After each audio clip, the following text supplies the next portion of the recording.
Don't leave me. Victoria Blackwell's voice tore through the storm, one bloodied hand clawing toward a girl the world had already thrown away. Emma froze. Every instinct screamed to run. Homeless kids who got caught near trouble disappeared into systems that never let them out. But something deeper than fear held her feet in place.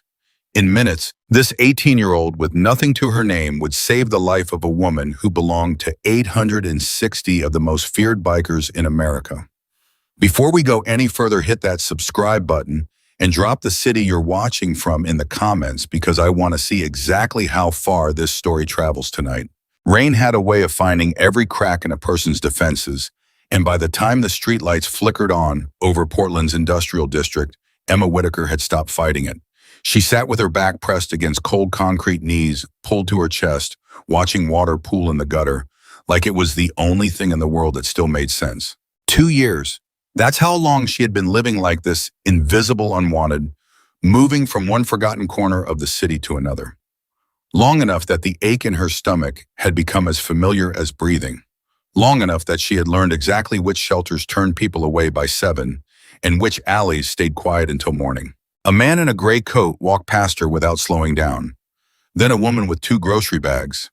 Then a group of college kids laughing about something on their phones, their voices swallowed by the rain before they even noticed the girl on the sidewalk. Emma had stopped expecting anyone to notice. That part didn't hurt anymore. What still hurt was remembering a time when someone would have. You're going to catch pneumonia sitting like that. Emma looked up.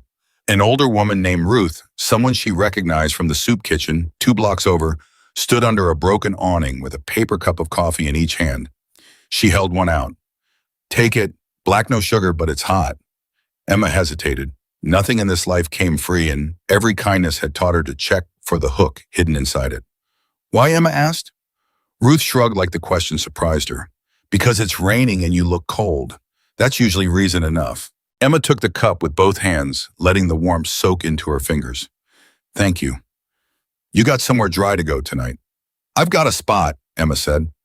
It wasn't a lie exactly. She had a spot beneath the overpass on Fremont, tucked behind a support column where the wind couldn't quite reach and the concrete kept most of the rain off if she angled herself right.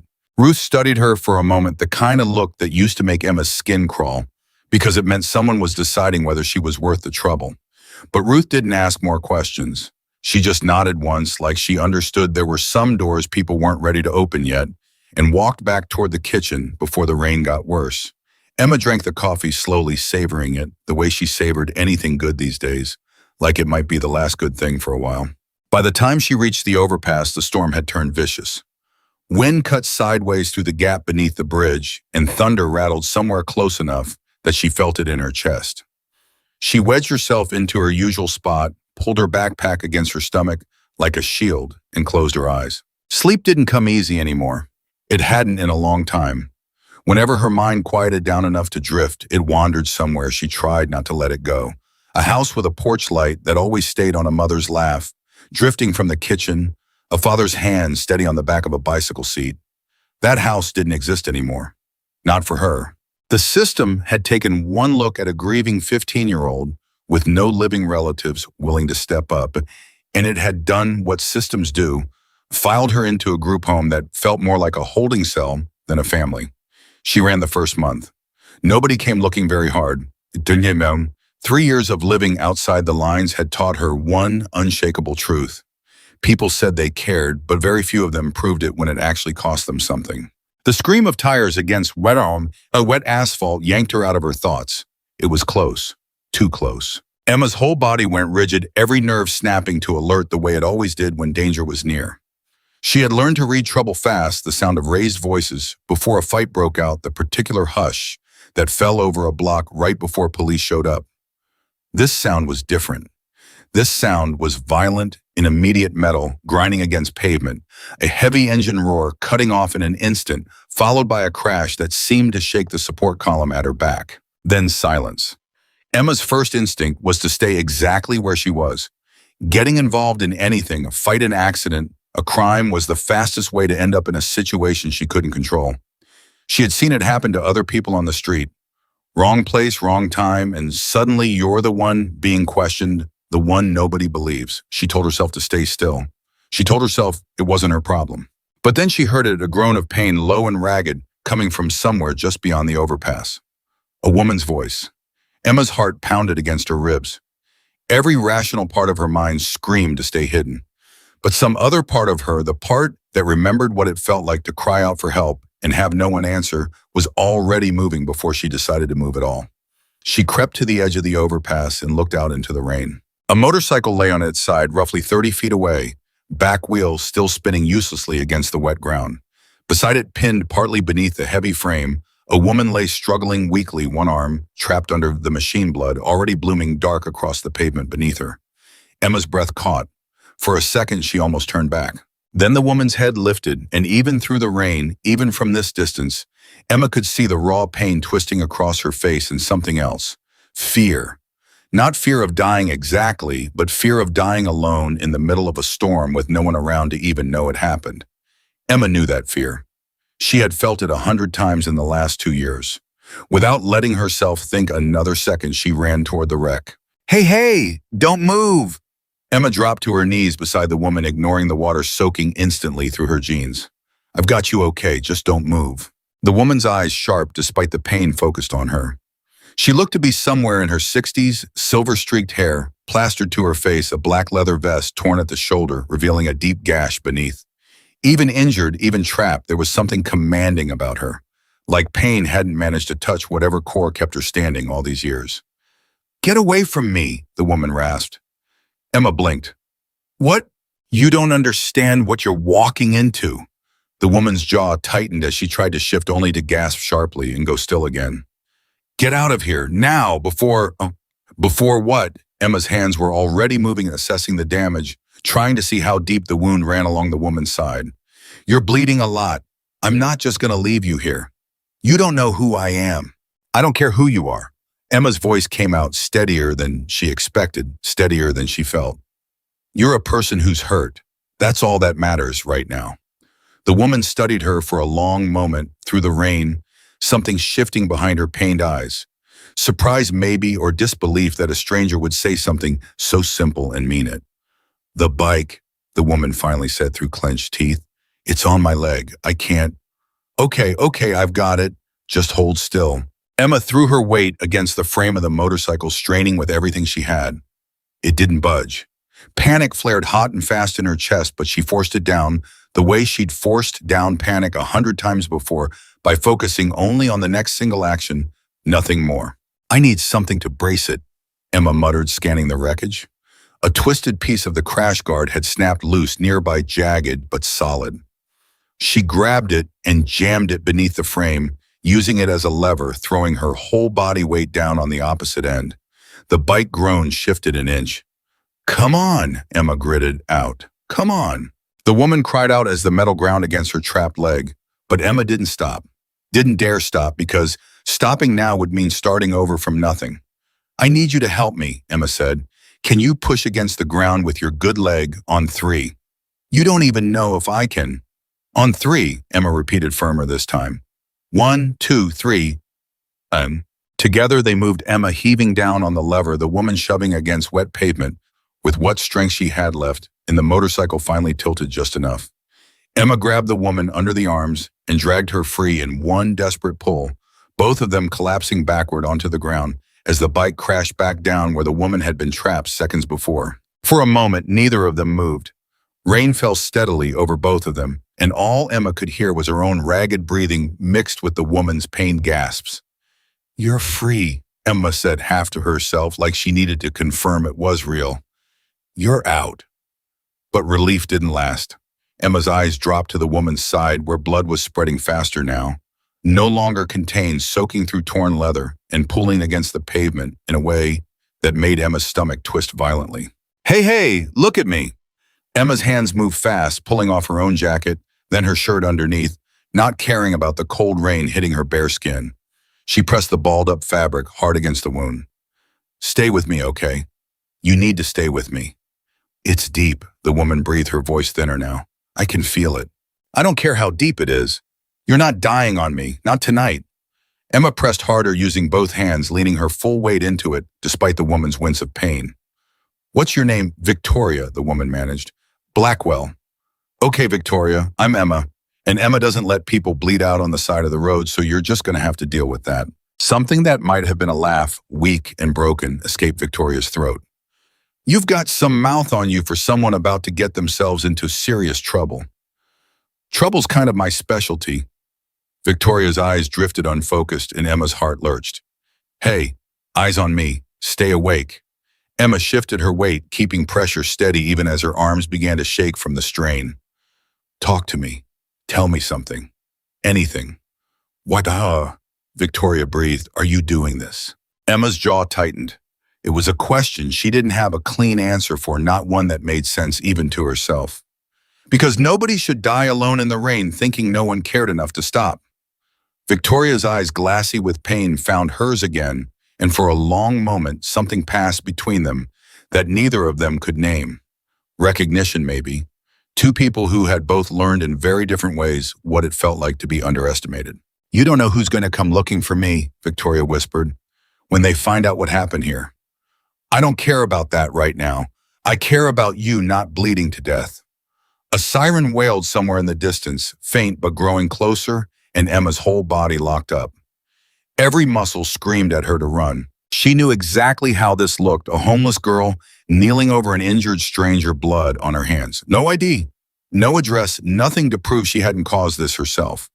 She had seen it before, watched other people on the street get blamed for things they never did simply because no one believed someone with nothing to their name could be telling the truth. They're coming, Emma said more to herself than to Victoria. The ambulance, I hear it. Don't, Victoria rasped, gripping weakly at Emma's wrist. Don't go. Stay. Tell them what happened. Emma's throat tightened. She wanted to. God, she wanted to stay and make sure this woman was okay. Wanted to hear someone in a uniform say she'd done something right for once instead of assuming the worst about her. But 3 years of hard lessons had taught her exactly how these stories usually ended for girls like her. They'll take one look at me, Emma said quietly, and decide I'm the problem, not the reason you're still breathing. It's exactly how it works. I'm sorry. Emma pressed the woman's own hand down onto the fabric, keeping the pressure steady even as she pulled back. Keep pressing here, hard as you can. Help's almost here. Wait, Victoria's fingers grasped weakly at empty air as Emma rose to her feet. Wait, I don't even know your last. But Emma was already moving, already melting back into the shadows beneath the overpass, as red and blue lights began flooding the wet street behind her. She pressed herself against the concrete support heart, hammering, watching from a distance, as paramedics swarmed around Victoria's crumpled form. She should have felt relief. The woman was going to get help now. She was going to live. Instead, Emma felt something heavier settle into her chest, a strange hollow ache that had nothing to do with the cold. For one brief, impossible moment, someone had needed her. Someone had looked at her, really looked at her, and seen a person worth trusting instead of a problem to be avoided. And now it was over. Emma turned and slipped further into the darkness, her bare arms wrapped tight around herself, blood drying on her hands as the sirens faded behind her into the rain. She didn't look back. If she had, she might have seen Victoria's eyes searching the shadows, desperate, before the paramedics lifted her onto a stretcher, searching for a girl whose name she'd barely had time to learn. Emma walked for nearly an hour before she stopped shaking, ducking beneath a loading dock 2 blocks from a 24-hour laundromat where she sometimes washed up when she had enough spare change. She sat with her knees to her chest, and again, same as always, except tonight felt different, in a way she couldn't quite name. She kept replaying it, the weight of the motorcycle, the desperate strength in Victoria's grip, the word please that had never actually left the woman's mouth, but had been written all over her face anyway. You saved someone's life tonight, a small voice inside her whispered. That has to count for something. But another voice, older and harder, the one that had kept her alive on the street this long, answered back just as fast. It doesn't matter what you did. It matters what they'll say you did if they ever find you. Emma closed her eyes and tried to sleep, but every time she drifted, she saw Victoria's face again, the strength behind the pain, the sharp eyes that had studied her like she mattered. She didn't know, not yet, that somewhere across the city, in a clubhouse she had never seen, and couldn't have imagined, phones were already ringing. She didn't know that Victoria Blackwell wasn't just anyone.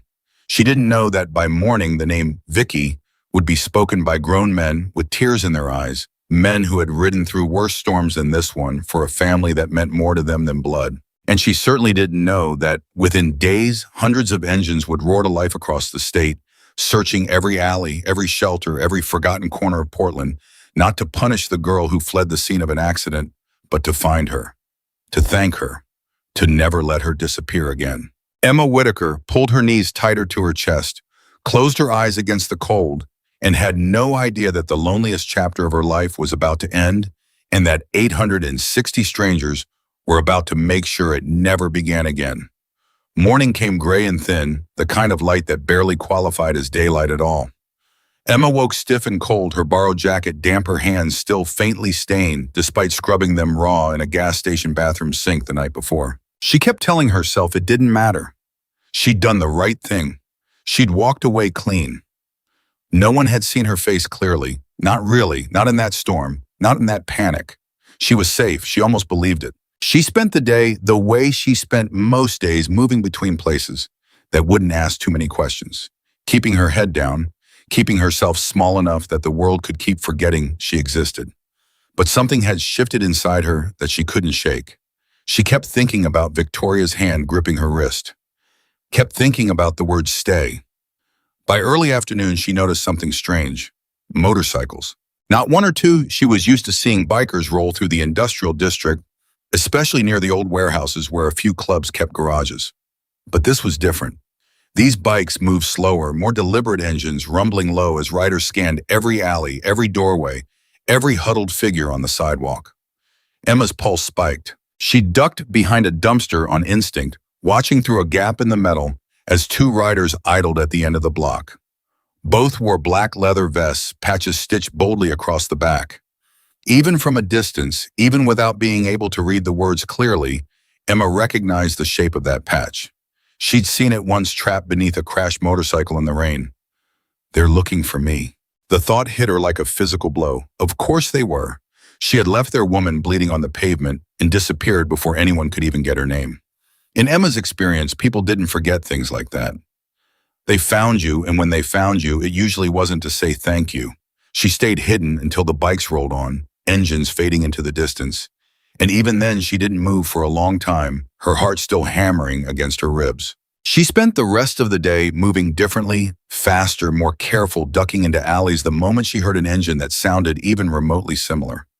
By nightfall, exhaustion had settled so deep into her bones that she barely made it to a narrow gap between two abandoned buildings before her legs simply gave out.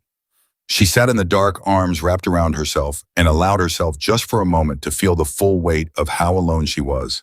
"You saved somebody's life," she whispered to no one, "and now you're hiding from them like you did something wrong."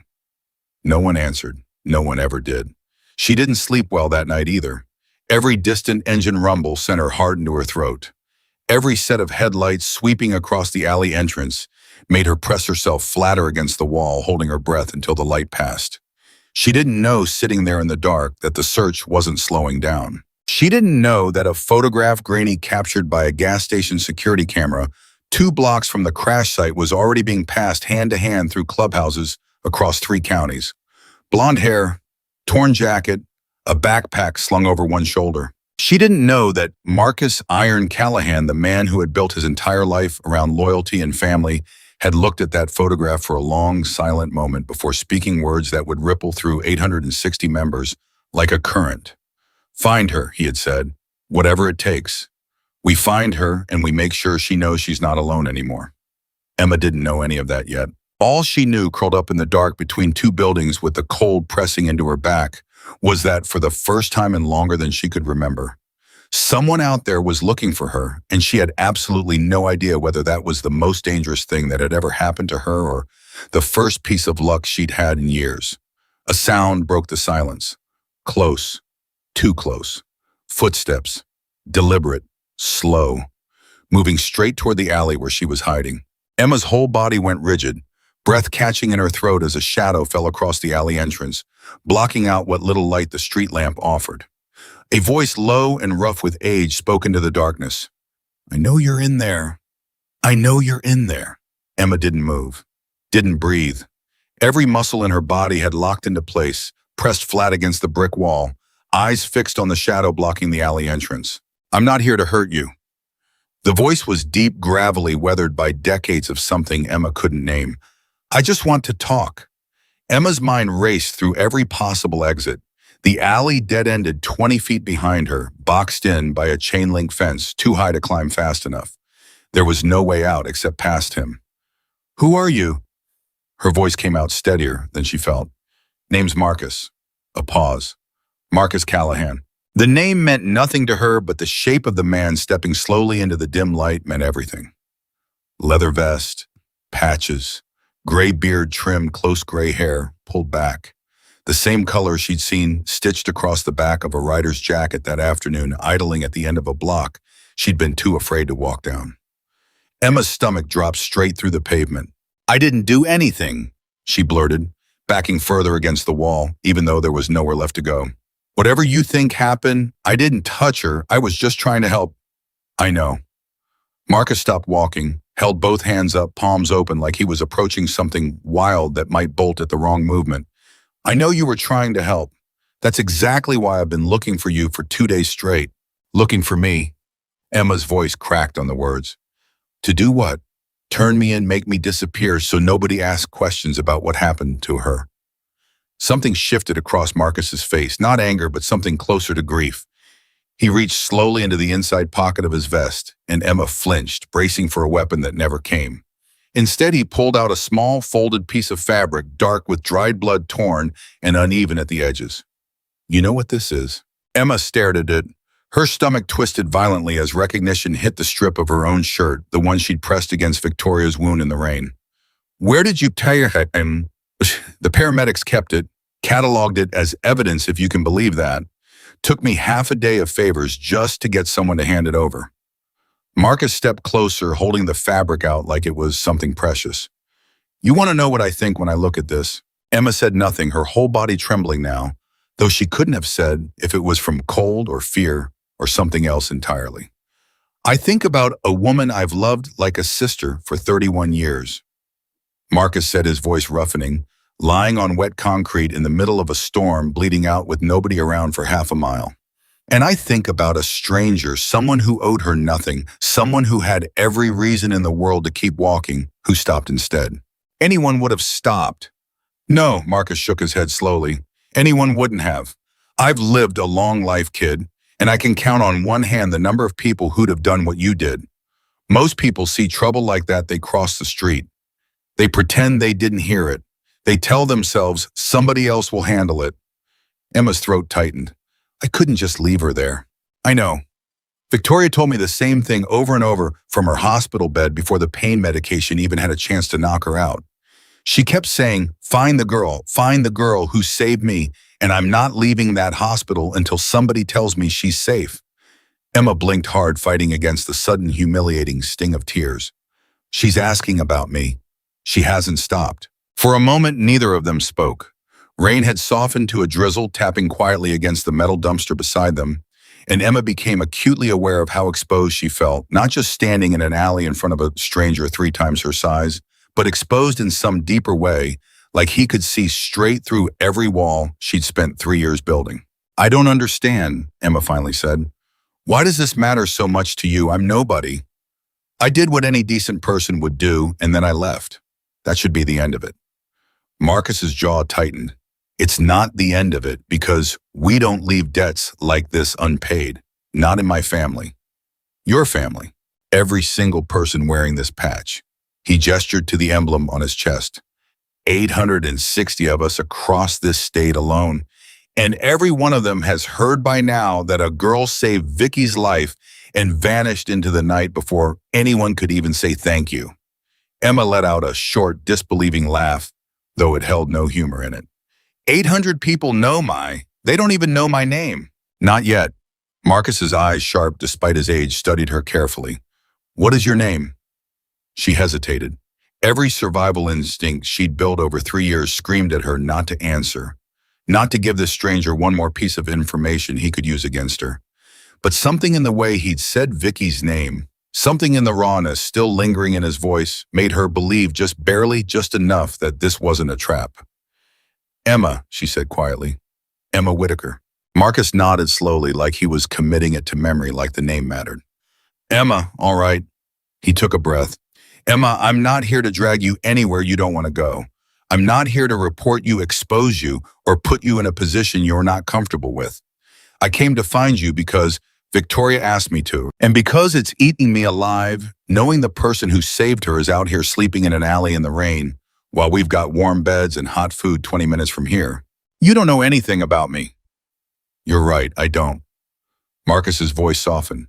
But I know you didn't have to stop that night. I know you didn't have to use your own clothes to stop the bleeding. I know you didn't have to stay until help was close enough to hear the sirens. And I know that after all that you ran, not because you did something wrong, but because you were scared of what people like me might think of someone like you. Emma's breath caught. He wasn't wrong. He wasn't wrong about any of it. And something about being so accurately seen by a complete stranger cracked something loose in her chest that she'd kept sealed shut for a very long time. I've learned not to trust people who show up being nice, Emma admitted, voice barely above a whisper. Usually there's a catch. There's no catch here. That's exactly what someone with a catch would say. A ghost of a smile flickered across Marcus's weathered face. Fair point. He crouched down slightly, bringing himself closer to her eye level, though without crowding her space. Tell you what, you don't have to come with me tonight. You don't have to trust me tonight. But I'm going to give you my number, and I want you to think about something while you decide. What's that? Victoria almost died alone in the rain. The only reason she didn't is because you refused to let her. Now she's in a hospital bed asking for you every single day, and the only thing standing between her getting to say thank you properly and you disappearing forever into the city is whether you're willing to let somebody return the favor. Emma stared at him for a long moment, rain dripping from strands of hair, plastered to her forehead, and something inside her. Something exhausted. Something that had been fighting alone for far too long finally cracked just slightly. I'll think about it, she said. It wasn't a yes, but it wasn't a no either, and for the first time in longer than she could remember, that felt like enough. Marcus reached into his vest again, pulled out a folded piece of paper, and held it toward her. My number, in Vicky's room at the hospital, if you ever want to see her yourself, instead of taking my word for any of this. Emma took the paper with trembling fingers, careful not to let their hands touch. Why does this matter so much to you? She asked again, quieter this time. Really, I still don't get it. Marcus straightened, looking at her with an expression that seemed to carry decades of memory behind it. Because a long time ago, somebody looked past what I was and saw who I could be. Saved my life in ways that had nothing to do with bleeding. I've spent 30 years trying to pay that forward every chance I get. He paused. Looks like tonight that chance found me. He turned to leave, boots echoing against wet pavement, and had made it nearly to the alley entrance before Emma's voice stopped him. Wait, he turned back. How is she? Emma asked. Victoria, is she going to be okay? Something warm flickered across Marcus's face. She's stubborn as hell and twice as tough as any of us. She's going to make it, thanks to you. He disappeared into the night, and Emma stood alone in the alley for a long time afterward, staring down at the folded paper in her hand like it might dissolve if she looked away. She didn't sleep that night. She sat with her back against the brick wall, the paper clutched tight in her fist, running through every possible reason this could be a trick, a trap, a way to lure a homeless girl somewhere quiet before something worse happened. She'd heard stories. She'd lived through enough close calls of her own to know the world wasn't always what it claimed to be. But every time she tried to convince herself to throw the paper away, she remembered the sound of Victoria's voice through the rain. Stay, don't go. By morning, exhaustion had worn her resistance down to almost nothing. She found a payphone outside a laundromat, fed it with coins she'd been saving for food, and dialed the number with shaking hands. It rang twice before a voice answered. Yeah, it's Emma. A pause, then movement, like the person on the other end had suddenly stood up straight. Emma, you called. I said I'd think about it. You did. Marcus's voice carried something like relief. You want to see her? Emma closed her eyes, gripping the phone tighter. I want to see her. What Emma didn't expect walking into that hospital an hour later, with Marcus beside her like some kind of unlikely bodyguard, was the reaction that met her the moment she stepped through the door of Victoria's room. Victoria, pale against white sheets, an IV taped to the back of one hand, looked up the second the door opened, and her whole face transformed. There she is, Victoria breathed, voice thick with emotion. There's my girl. I'm not. Emma started, thrown off by the phrase, but Victoria was already reaching for her, ignoring the tug of the IV line tears gathering fast in eyes that had looked so sharp and commanding, even while trapped beneath a motorcycle in the rain. Come here, Victoria said. Is some? Emma crossed the room on legs that felt unsteady, and when Victoria's arms wrapped around her, careful of her own injuries but fierce all the same, something in Emma finally broke loose. She hadn't been hugged like that, like she mattered, like someone had been desperate for the chance in longer than she could remember. Thank you, Victoria whispered against her hair. Thank you for staying. Thank you for not letting me die alone out there. I didn't do anything special. Emma's managed voice muffled. Victoria pulled back just enough to look her directly in the eyes, hands gripping Emma's shoulders with surprising strength for someone who'd nearly bled out 2 days earlier. Don't you dare say that. Don't you dare minimize what you did. You saved my life. Do you understand that you saved my life? And I intend to spend whatever time I've got left making sure you know exactly how much that's worth. Emma didn't know what to say. Nobody had ever spoken to her like that, like her existence carried weight, like the space she took up in the world actually mattered to someone. I don't need anything, Emma said quietly. I couldn't leave you there, that's all. That's all. Victoria let out a short laugh, wiping at her eyes with the back of her free hand.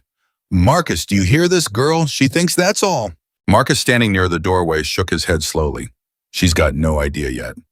No idea about what? Emma asked, glancing between them. Victoria's expression sobered, though warmth still lingered behind her eyes. About what it means saving one of us, about what it means to this family. Emma shifted uncomfortably. I'm not part of your family. I just happened to be there. Something passed between Victoria and Marcus, a look Emma couldn't quite read. Sweetheart, Victoria said gently, you don't understand how this works yet, but you're about to.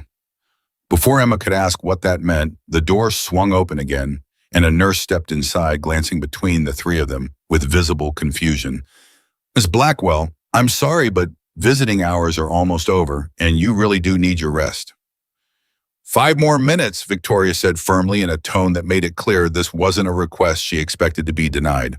The nurse hesitated, clearly recognizing something in Victoria's expression that suggested resistance wouldn't end well, and retreated with a small nod. Victoria turned back to Emma, gripping her hand tightly. Where have you been staying since that night? Emma's stomach tightened.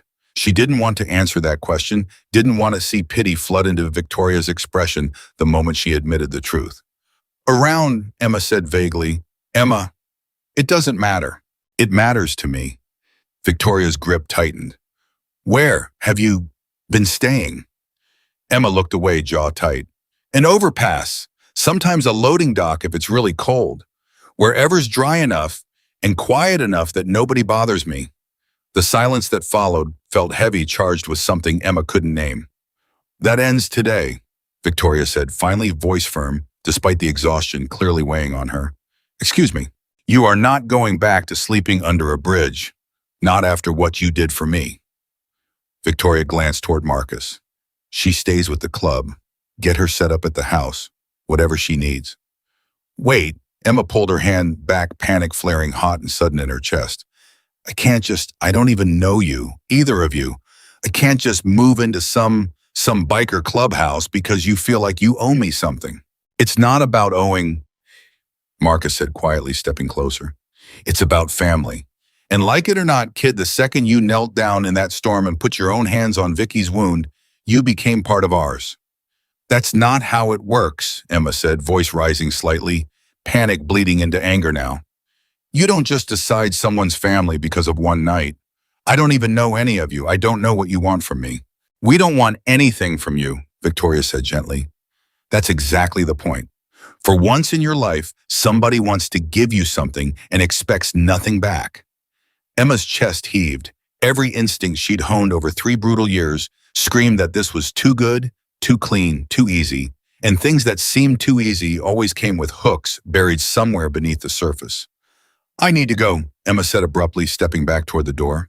Emma, Victoria's voice cracked with something like desperation. I'm sorry, I can't. I need time. I need to think. Emma was already moving, pulling the door open, ignoring the way both Victoria's and Marcus's faces fell as she retreated. Thank you for everything, but I can't just... She didn't finish this sentence. She walked fast through the hospital corridor down the stairwell. Instead of waiting for the elevator out through the front entrance into gray daylight, lungs burning, heart pounding, running from the one thing in years that had actually felt like it might be real.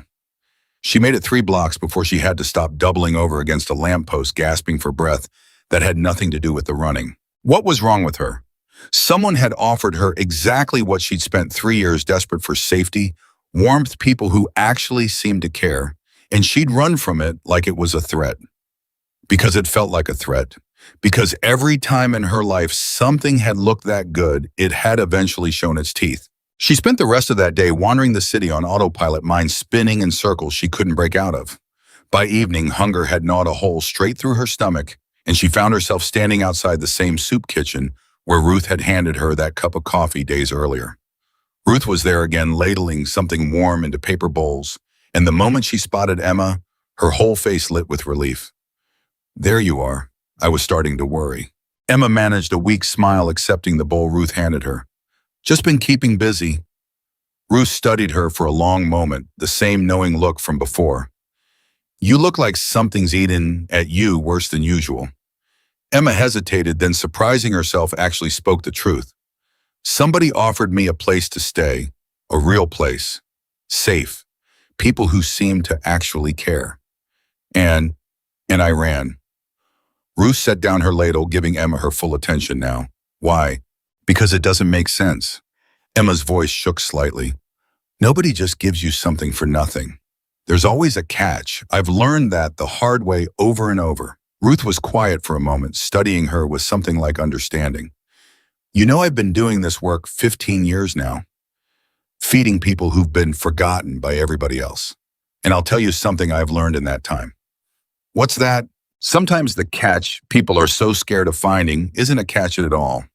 Sometimes it's just kindness, plain and simple, and it scares people more than cruelty ever could, because kindness means letting your guard down. Cruelty, you already know how to survive. Emma stared down into the bowl in her hands, Ruth's words settling somewhere deep and uncomfortable.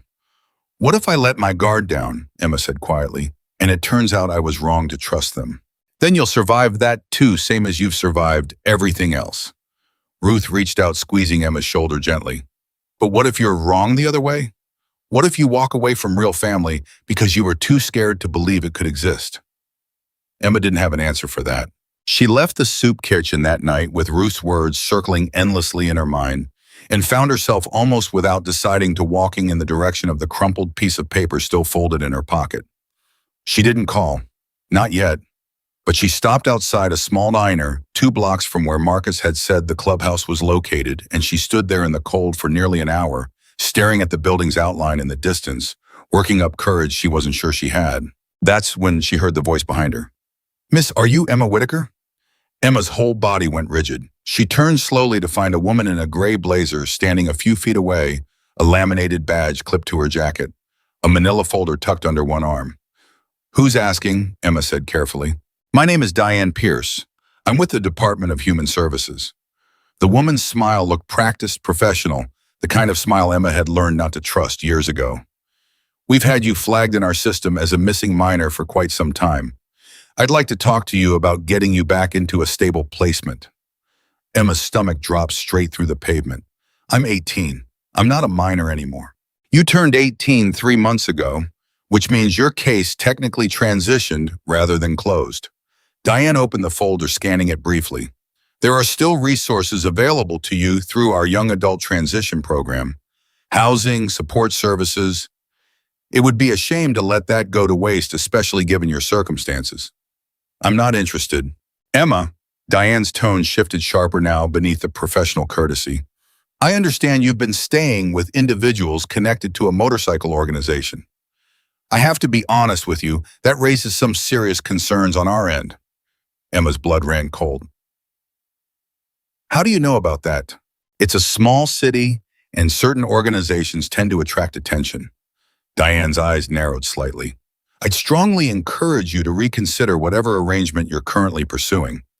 Groups like that don't typically have young women's best interests at heart. You don't know anything about them. I know enough, Diane's voice hardened. And frankly, if you continue down this path, it could complicate things significantly for you and for anyone harboring you without proper authorization. Emma felt panic rising fast, the walls of her carefully guarded independence suddenly feeling paper thin. Are you threatening me? I'm informing you of your options, Diane said coolly. I'll be in touch, Emma. This isn't the last conversation we're going to have. She turned and walked away, leaving Emma standing frozen on the sidewalk, heart pounding so hard it felt like it might crack a rib. Everything Emma had been afraid of, being watched, being controlled, being forced back into a system that had already failed her, once came rushing back all at once. Except now there was a new fear layered on top of it, that reaching for the one good thing that had happened to her in years might drag other people into danger too. She didn't call Marcus that night. She spent it hidden in the loading dock again, shaking not from cold this time, but from the crushing weight of a decision she didn't know how to make. By the following afternoon, exhausted and out of options, she finally worked up the courage to call the number folded in her pocket. Marcus, she said the moment he answered, voice trembling. Someone from Human Services found me. She knows about you, about the club. She's threatening to cause trouble if I stay with you. There was a brief pause on the line, then Marcus's voice came back steady and calm in a way that immediately settled something in Emma's chest. What's her name? Diane Pierce. Another pause, longer this time. All right, Emma, listen to me carefully. I need you to come to the clubhouse. Not because you have to, because it's time somebody stood between you and people who think scaring an 18-year-old is an acceptable way to do their job. I don't want to cause trouble for you. Kid Mop! Marcus said, something fierce entering his voice.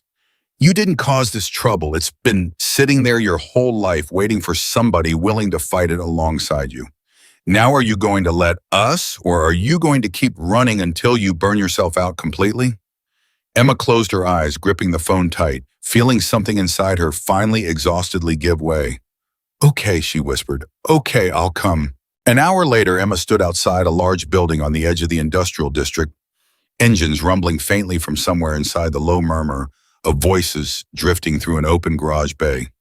Her heart hammered against her ribs as Marcus appeared in the doorway, waving her forward. You ready? He asked.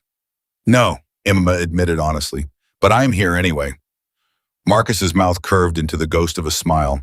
That's usually how the important stuff starts. He let her in him, and the moment she crossed the threshold, dozens of eyes turned toward her leather vests, tattooed arms, weathered faces that Emma had spent years learning to fear on principle. Her whole body tensed, bracing for suspicion, for judgment, for the same dismissal she'd grown used to from strangers. Instead, a woman near the back of the room, maybe 40, with short dark hair and a scar running along her jaw, stepped forward first. You're her, the woman said, voice thick with emotion. You're the one who saved Vicky. Emma nodded hesitantly. The woman crossed the room in 3 fast strides and pulled Emma into a hug so sudden and fierce that Emma nearly stumbled backward. Thank you, the woman whispered against her shoulder. That woman raised half of us when we had nobody else. You have no idea what you gave us back. Before Emma could respond, another voice called out from across the room. Let the girl breathe, Sandy. Laughter rippled through the space, warm and easy, and Emma felt something strange happening in her chest, a loosening, a softening, like muscles she'd kept clenched for years were slowly, cautiously beginning to release. I don't understand, Emma said quietly, glancing around at faces that looked at her like she was something precious, instead of something to be avoided. Why does everyone care this much? I just did what anyone would have done. An older man near the wall, gray beard, kind eyes, shook his head slowly. No, sweetheart, you did what almost nobody does anymore. You stopped. That's it. That's everything. He stepped closer, extending a weathered hand. Name's Duke. Been riding with his family 38 years. You know what most of us had before we found this patch? Emma shook her head. Nothing. Foster homes that didn't want us. Families that gave up on us. Streets that chewed us up, same as they've been chewing you up. Duke's eyes softened. This club isn't about motorcycles, kid. It's about people who got left behind by everybody else deciding nobody gets left behind twice. Emma's throat tightened painfully. I don't know how to be part of something like that. I don't know how to trust it. Nobody's asking you to trust it overnight, Duke said gently. Just give it a chance to prove itself. That's all any of us ever asked for. Across the room, Marcus watched the exchange with something like quiet pride, and for the first time in longer than Emma could remember, the tight defensive knot she'd carried in her chest for 3 straight years loosened just slightly, replaced by something unfamiliar and terrifying, and underneath all of it, achingly hopeful. She didn't know yet how deep this family's loyalty ran. She didn't know that word had already spread far beyond this single clubhouse, rippling outward through chapters in 3 neighboring states. She didn't know that Diane Pierce's threat, small and quiet as it seemed, was about to collide head-on with something far bigger than one caseworker had ever prepared for. All Emma knew, standing in the middle of that garage surrounded by strangers who looked at her like she mattered, was that for the first time in 3 years, she wasn't planning her next escape. She was wondering cautiously, fearfully, if maybe, just maybe, she'd finally found somewhere worth staying. Duke's words stayed with her long after the room had emptied out, long after most of the members had drifted back to whatever they'd been doing before a homeless girl walked through their door and turned the whole clubhouse quiet with reverence. Emma sat on an old couch near the back wall, a plate of food balanced on her knees that Sandy had practically forced into her hands, and watched the world around her with the wary fascination of someone who kept waiting for the trick to reveal itself. It never did. You gonna eat that or just stare at it like it's gonna bite you? Sandy dropped onto the couch beside her, grinning. Sorry, I'm not used to... Emma gestured vaguely at the plate, the room, all of it. This. Food that isn't from a shelter line. Any of it. Sandy's grin softened into something gentler. Yeah, I remember that feeling. She leaned back, crossing her arms. Took me almost a year before I stopped flinching every time somebody handed me something without asking for money first. Emma glanced at her. You were on the street too. 15 years old, kicked out because my stepdad decided I wasn't worth the grocery bill anymore. Sandy said it plainly, no self-pity in her voice, just fact. Duke found me sleeping behind a laundromat, same one you probably know over on 5th. Emma's breath caught. I sleep there sometimes. Small world, huh? Sandy nudged her shoulder gently. Point is, kid, everybody in this room's got a story like yours somewhere buried in them. That's why what you did for Vicky hit different. We know exactly what it costs somebody like you to stop and help a stranger when every instinct's screaming to keep moving. Emma looked down at her plate, throat tight. I keep waiting for someone to tell me this isn't real. It's real. Sandy's voice hardened slightly. And it's going to stay real whether you believe it yet or not. Across the garage, Marcus stood near the entrance in low conversation with 2 other members, his voice pitched too quiet for Emma to catch the words, though something about the tension in his shoulders made her stomach knot. What's he talking about? Emma asked. Sandy followed her gaze, expression flickering. Probably that caseworker who cornered you yesterday. Diane Pierce. That's the one. Sandy's jaw tightened. Marcus doesn't like it when somebody threatens family. And far as this club's concerned, sweetheart, you crossed over into family the second you put your hands on Vicky's wound. Emma set the plate down, appetite suddenly gone. I don't want to be the reason trouble comes down on all of you. You're not the reason. Sandy's voice was firm now. She is. And trust me, this isn't the first time somebody in a gray blazer decided we were the villains in somebody else's story. It won't be the last either. Before Emma could respond, Marcus crossed the room toward them, his expression unreadable, in a way that made her chest tighten further. Emma, got a minute? She nodded, following him toward a small office at the back of the garage, aware of eyes tracking her the whole way, though none of them felt hostile, just watchful, protective, in a way she still hadn't learned how to accept without flinching. Inside the office, Marcus gestured for her to sit, taking the chair across from her, instead of behind the desk, like he wanted to close the distance rather than put a barrier between them. I made a few calls, he said, about Diane Pierce. Emma's stomach twisted. And she's real? Works out of the county office? Been there almost 9 years. Marcus's jaw tightened. Also found out she's got a habit of pushing hard on cases involving kids who age out of the system without a, quote, stable family structure. What does that mean for me? It means she's not bluffing when she says she wants you back in a placement program. Marcus leaned forward, elbows on his knees. Legally, since you're 18, she can't force you into anything. but she can make things difficult. File reports, question the legitimacy of any living arrangement you enter into. Try to paint whoever's housing you as unfit. Emma's hands curled into fists in her lap. I told you, I don't want to cause problems for you. And I told you, Oi, Marcus said, voice steady but firm. You didn't cause this. She's the one who decided a homeless girl living with people who actually given a damn about her is somehow more dangerous than the years she spent sleeping under a bridge with nobody checking on her at all. Emma flinched at the bluntness of it, though she couldn't argue with the truth buried inside. Where was she, Emma said quietly, when I was sleeping outside every night for 3 years? Where was any of them? That's exactly the question I intend to ask her, Marcus said, if it comes to that. What do you mean if it comes to that? Marcus hesitated, and something about his hesitation scared Emma more than anything he'd said so far. There's a chance, he said carefully, that she tries to escalate this. File something formal. Push for a hearing that questions whether staying here is in your best interest. Emma's pulse spiked. A hearing like a courtroom. Possibly. I can't do that. Panic crept into her voice, sharp and immediate. I can't stand in front of a judge and have my whole life picked apart because some caseworker decided leather jackets automatically mean danger. You wouldn't be standing there alone. You don't know that? You don't know what happens in those rooms. I do. Emma's voice cracked. I've been in front of judges before, Marcus. Family court when I was 15. They look at you like you're a case number, not a person. They listen to people with degrees and badges over people who actually know the truth. I lost that fight once already. I don't know if I can survive losing it again. Marcus was quiet for a long moment, watching her with an intensity that made Emma feel simultaneously exposed and strangely less alone than she had in years. You listen to me, he said finally, voice low and steady. If this goes to a courtroom, you will not be standing there with nobody in your corner. Not this time. I promise you that. You can't promise something like that. Something shifted in Marcus's expression, resolve hardening into something almost unshakable.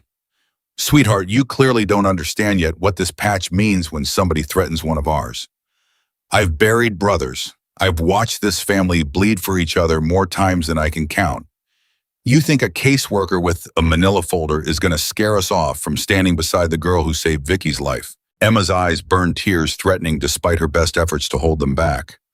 Why does this matter so much to all of you? I keep asking, and nobody gives me an answer that makes sense. Marcus leaned back, exhaling slowly. Because loyalty is the only currency that's ever meant anything to people like us. Every person in that garage got left behind by someone who was supposed to protect them, parents, foster, systems, society at large. We built something out of the wreckage of all that. A promise that nobody wearing this patch walks through hell alone ever again. He met her eyes. You didn't just save Victoria's life in that storm, Emma. You proved you're exactly the kind of person this family exists to protect. Emma didn't trust herself to speak. She simply nodded, wiping roughly at her eyes, and Marcus, sensing she needed a moment, and rose and stepped out of the office to give her space. Alone, Emma sat with her head in her hands, trying to process the avalanche of everything that had happened in the past 3 days. A crash, a rescue, a search. A family she hadn't asked for and didn't know how to accept, offering her something she'd spent years convincing herself she'd never have again. And now somewhere out there, a woman with a badge and a folder was preparing to try and take it away before Emma had even fully let herself believe it was real. She stayed at the clubhouse that night in a small guest room. Sandy helped her set up a real bed, real blankets, a door that locked from the inside. Emma lay awake for hours, staring at the ceiling, waiting for the panic to hit, waiting for her body to remember that beds like this weren't meant for people like her. It didn't come. Instead, exhaustion finally won out, and for the first time in longer than she could remember, Emma slept through an entire night without waking once. She woke to sunlight streaming through unfamiliar curtains and the smell of bacon drifting faintly from somewhere down the hall. For a disorienting moment, she forgot where she was and then remembered all at once and lay there letting the strangeness of safety wash over her. Downstairs, the kitchen buzzed with quiet morning activity. Duke stood at the stove, flipping something in a pan, while 2 other members Emma hadn't met yet sat at a long table, coffee mugs in hand. Morning sunshine, Duke called without turning around. Hope you like your eggs scrambled, 'cause that's the only way I know how to make them. I like anything that isn't from a can, Emma said honestly, earning a laugh from the table. A woman with close-cropped silver hair extended a hand as Emma sat down. Rosa, I run supply logistics for 3 chapters. Heard a lot about you already. Good things, I hope. Only good things, Rosa said warmly. Vicky won't shut up about you, and trust me, that woman doesn't hand out praise easy. Emma felt heat rise in her cheeks, unused to being spoken about with anything resembling admiration. She's really okay, after everything. Recovering fast, tough as reinforced steel, that one. Rosa's expression softened. She's asking to see you again, by the way. Been asking every day since you left the hospital that first time. Emma's stomach twisted with guilt, remembering the way she'd fled the room, panic overtaking every good intention. I should go see her. She'd like that, Duke said, sliding a plate in front of her. Eat first, though. Can't visit a queen on an empty stomach. The easy warmth of the morning lasted exactly as long as it took for Emma's phone, a cheap prepaid one Marcus had given her the night before, to buzz with an unknown number. She answered hesitantly. Hello. Emma, Diane Pierce. Emma's fork froze halfway to her mouth. The table around her went quiet, everyone sensing the shift in her posture. How did you get this number? I have my ways. Diane's voice carried a clipped professional edge that did nothing to disguise the threat underneath. I wanted to give you one more opportunity to reconsider your current living situation before I have to file formal documentation. Documentation for what? Emma's voice shook despite her effort to sound steady. A welfare concern regarding your placement with an organization known to law enforcement for criminal associations. Diane's tone hardened. I've reviewed the history of this particular chapter, Emma. Multiple members with prior records. A pattern of activity that concerns me deeply for a young woman in your position. They saved me, Emma said, voice rising despite herself. They're the only people who've actually cared what happens to me in 3 years. I understand it feels that way right now. But predatory organizations are often skilled at making vulnerable young people feel valued initially. That's precisely the danger. They're not predatory. You don't know anything about them. I know enough to be concerned. And frankly, Diane continued, voice sharpening, if you continue refusing services, I'll have no choice but to escalate this to a formal hearing questioning the suitability of your current arrangement. Marcus, who had entered the kitchen mid-conversation, held out his hand silently. Emma hesitated only a second before passing him the phone. This is Marcus Callahan, he said, voice calm but edged with steel. I believe you have been threatening a young woman under my protection. A pause on the line, then Diane's voice sharper, now defensive. Mr. Callahan, I'm simply doing my job, ensuring... Your job, Marcus interrupted, is to protect vulnerable people, not harass an 18-year-old because you've decided leather jackets are more dangerous than 3 years sleeping under bridges with nobody checking on her welfare at all. Where was your department then? That's not a fair characterization. Isn't it? Marcus's voice remained level, but something dangerous simmered beneath it. You want to file a hearing, file it. I'll have character witnesses lined up around the block. 860 of them if that's what it takes. Another pause, longer this time. I'll be in touch with formal notice, Diane said finally, voice tight before the line went dead. The kitchen sat in stunned silence for a moment before Rosa let out a low whistle. Well, that escalated fast. Emma sat frozen, hands trembling in her lap. This is happening because of me. This is happening, Marcus corrected firmly, because a woman with a badge decided she knows better than you what's good for your own life. That's not your fault, Emma. That's hers. What happens now? Marcus set the phone down, expression grim but resolute. Now we prepare. If she files for a hearing, we show up ready. We get you proper legal representation. We make sure the judge sees exactly who you are and exactly who's actually been showing up for you. Emma's chest tightened with dread, old memories of courtrooms and cold judgment flooding back all at once. But this time, looking around at the faces surrounding her, Duke, Rosa, Sandy, Marcus, something steadied inside her that hadn't been there 3 years ago. She wasn't alone this time. The following days blurred together in a strange mixture of fear and unfamiliar comfort. Emma visited Victoria daily, the older woman recovering steadily, her sharp wit returning in full force, even as bruises faded slowly across her skin. You look exhausted, Victoria observed one afternoon, studying Emma carefully from her hospital bed. This caseworker situation weighing on you. Emma nodded, sinking into the chair beside the bed. I keep having nightmares about courtrooms, about people deciding my life for me again. Victoria reached out, taking Emma's hand firmly. Nobody decides your life anymore except you. You hear me? Whatever happens in that hearing, if it comes to that, you are not the same helpless kid that system chewed up years ago. You've got family standing behind you now. What if it's not enough? It's enough, Victoria said with unwavering certainty.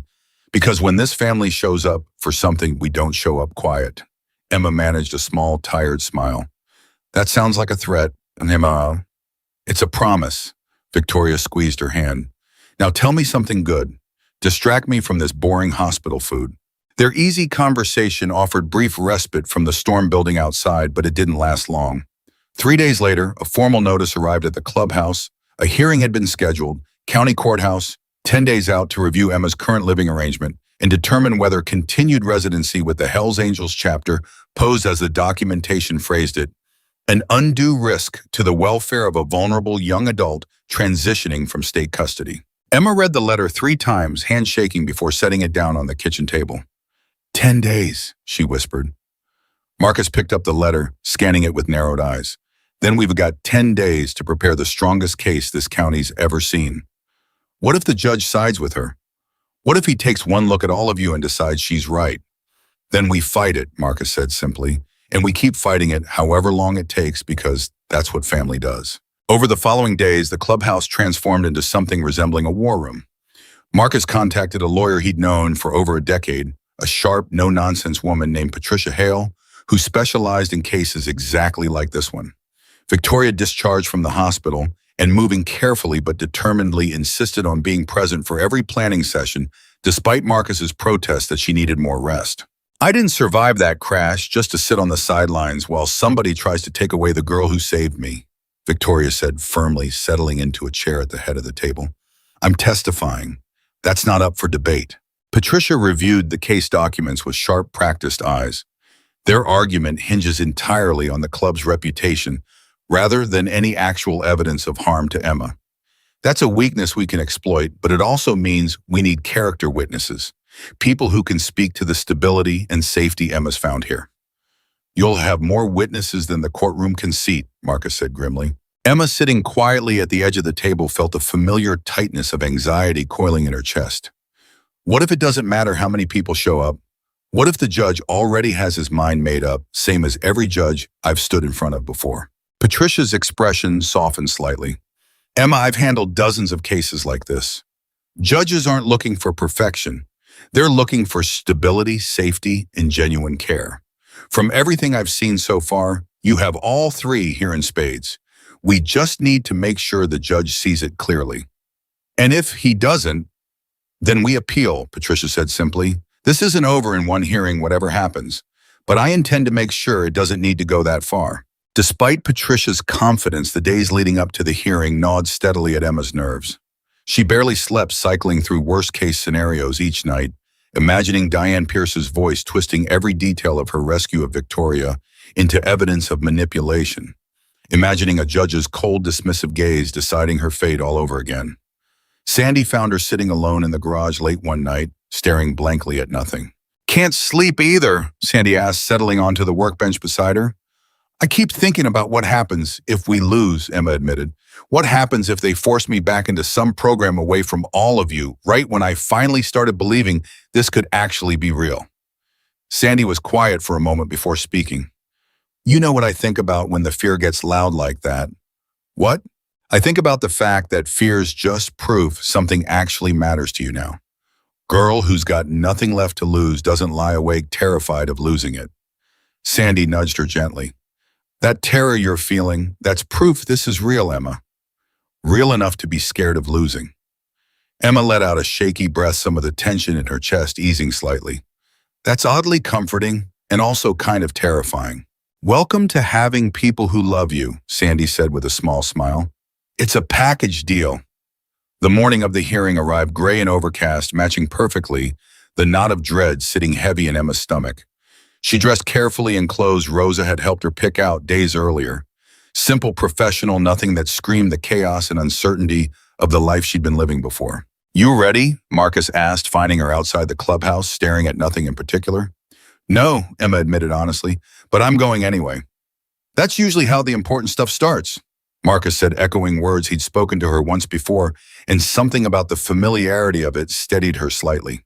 They arrived at the courthouse early, Patricia already waiting with a thick folder of prepared documents, Victoria standing beside her, despite still moving with careful deliberation, jaw set with fierce determination. How are you feeling? Victoria asked, studying Emma's pale face. Sick, Emma admitted. Terrified. Good, Victoria said. Means you understand exactly how much this matters. Now let's go make sure that judge understands it too. Inside the courtroom felt exactly as cold and sterile as Emma remembered from years earlier. Hard wooden benches, fluorescent lighting, the particular hush of a room where strangers were about to decide the direction of her entire life. Diane Pierce sat at the opposing table, expression, composed and professional, a thick folder open in front of her. Emma's hands trembled beneath the table as the judge, an older man with steel gray hair and an unreadable expression, entered and took his seat. We're here today, the judge began, voice measured and neutral, to review a welfare concern filed regarding Emma Whitaker's current living arrangement. Diane rose first, presenting her case with practiced precision statistics about club-affiliated crime rates, concerns about long-term stability, questions about whether an 18-year-old with a history of trauma and instability could truly consent to residency within an organization with, as she phrased it, a documented history of legal complications among certain members. Emma felt each word land like a physical blow, old shame and fear rising fast despite every reassurance she'd received over the past week. Then Patricia rose calm and methodical, dismantling each point with careful precision, highlighting the absence of any actual evidence of harm to Emma, presenting documentation of stable housing, consistent meals, access to counseling services. The club had already arranged character testimony, ready and waiting. Your Honor, Patricia said finally, the state's argument relies entirely on assumption and reputation rather than any demonstrated risk to my client's welfare. I'd like to call witnesses who can speak directly to the reality of Emma's situation. The judge nodded. Proceed. Victoria took the stand first. Her testimony steady, despite visible emotion coloring her voice as she described the night of the crash, the desperate fear of dying alone in the rain, and the stranger who refused to walk away despite having every reason to. She saved my life, Victoria said, looking directly at the judge.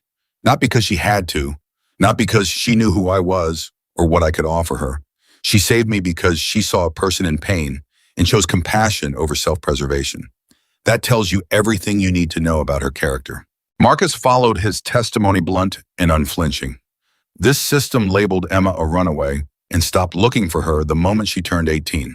Nobody checked on her for 3 years while she slept under bridges in the rain. We found her in 2 days because we actually cared enough to look. Now suddenly her safety matters only because we're the ones providing it. The judge's expression remained carefully neutral throughout, though Emma noticed something shift slightly in his posture as testimony after testimony painted a picture entirely different from the one Diane had presented. Then Diane rose for cross-examination, turning toward Marcus with sharp precision.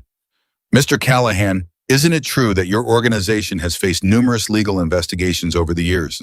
Yes, Marcus said, unflinching. Same as any large organization with 860 members spread across multiple states. You want to compare that record against the number of foster placements that have failed young people in this county over the same period. Objection, Diane said sharply. Not relevant. Overruled. The judge said something almost imperceptible, shifting in his tone. I'd actually like to hear the answer. The room went silent as Marcus continued, voice steady and unrelenting. Every single person in that clubhouse got left behind by systems that were supposed to protect them. We didn't build something to hurt people, Your Honor. We built it because too many of us know exactly what it feels like when the people meant to help you disappear the second things get difficult. Diane's composure flickered slightly, though she recovered quickly. Regardless of intention, the environment remains inherently unstable for a vulnerable young. With respect, the judge interrupted, voice firm. Now, I've reviewed the documentation provided by both parties, and I'd like to hear directly from Ms. Whitaker before we continue further. Emma's stomach dropped. She hadn't expected to speak, hadn't prepared anything beyond the raw, unfiltered truth sitting heavy in her chest. Emma, Patricia said gently, you don't have to if you're not ready. Emma took a shaking breath, glancing at Victoria, at Marcus, at the faces of people who had shown up for her without hesitation, and something inside her steadied. "I'll speak," she said quietly, rising and moving to stand before the judge, despite her trembling hands. "Your Honor," Emma began, a voice unsteady at first. "I spent 3 years sleeping outside because nobody in this system checked on me after I turned 15. Nobody from Human Services ever came looking. Nobody asked if I was safe, if I was eating, if I was alive." Her voice steadied gradually as she continued. "The first time anyone actually looked for me, really looked, refused to stop until they found me, was after I helped a stranger who needed it. That's not manipulation. That's the first time in 3 years someone proved they actually cared what happened to me." The judge listened intently, expression unreadable but attentive. "I'm not asking you to ignore whatever concerns exist," Emma continued, a voice growing stronger. "I'm asking you to look at what's actually in front of you. A family that found me in 2 days when the state didn't find me in 3 years. People who've fed me, sheltered me, and asked for absolutely nothing in return except the chance to make sure I'm safe." She paused, meeting the judge's eyes directly. "I know what it looks like from outside. I understand the fear. But I'm asking you to trust what I know from inside it, that for the first time since I lost my family, I actually feel like I have one again." Silence stretched through the courtroom as Emma returned to her seat, heart pounding so loud she was certain everyone could hear it. The judge was quiet for a long moment, reviewing his notes before finally speaking. "I'd like to take a brief recess before rendering any decision," he said. "This court will reconvene in 1 hour." The room erupted into quiet, tense movement as everyone rose, and Emma found herself immediately surrounded. Victoria's arms wrapping tight around her, Marcus's hands steady on her shoulder, Sandy's fierce grip squeezing her hand. "You did incredible," Victoria whispered. "I don't know if it was enough," Emma admitted, voice shaking. "Whatever happens," Marcus said firmly, "you told the truth today, and that truth deserves to be heard, judge's decision or not." They stepped outside the courthouse to wait, the tension of the recess stretching Emma's nerves to their breaking point. She paced along the steps, unable to sit still, replaying every word of her testimony, searching for weaknesses, for mistakes, for anything that might have tipped the scales against her. Then faintly at first, a sound reached her ears, a low rumble, distant but growing steadily louder. Emma paused, brow furrowing. "Do you hear that?" Marcus tilted his head, listening, and something shifted across his weathered face, recognition, then something closer to fierce, overwhelming pride. "Yeah," he said quietly, "I hear it." The rumble grew louder, closer, until it became unmistakable, the deep, thunderous roar of dozens, then hundreds of motorcycle engines converging from every direction toward the courthouse. Emma's breath caught as she turned toward the street, eyes widening at what she saw. Motorcycles. An endless stream of them, filling every available lane, riders in matching leather vests rolling in formation toward the courthouse steps. Dozens became hundreds, engines thundering in unison, filling the air with a sound so powerful Emma felt it vibrating through the concrete beneath her feet. "What?" Emma's voice came out, barely audible over the roar. "What is this?" Victoria, standing beside her, reached for her hand, eyes glistening with emotion. "This," she said, voice thick, "is family showing up." Rider after rider dismounted, forming ranks along the courthouse steps, more arriving by the second, until the entire street had transformed into a sea of leather and chrome and solidarity.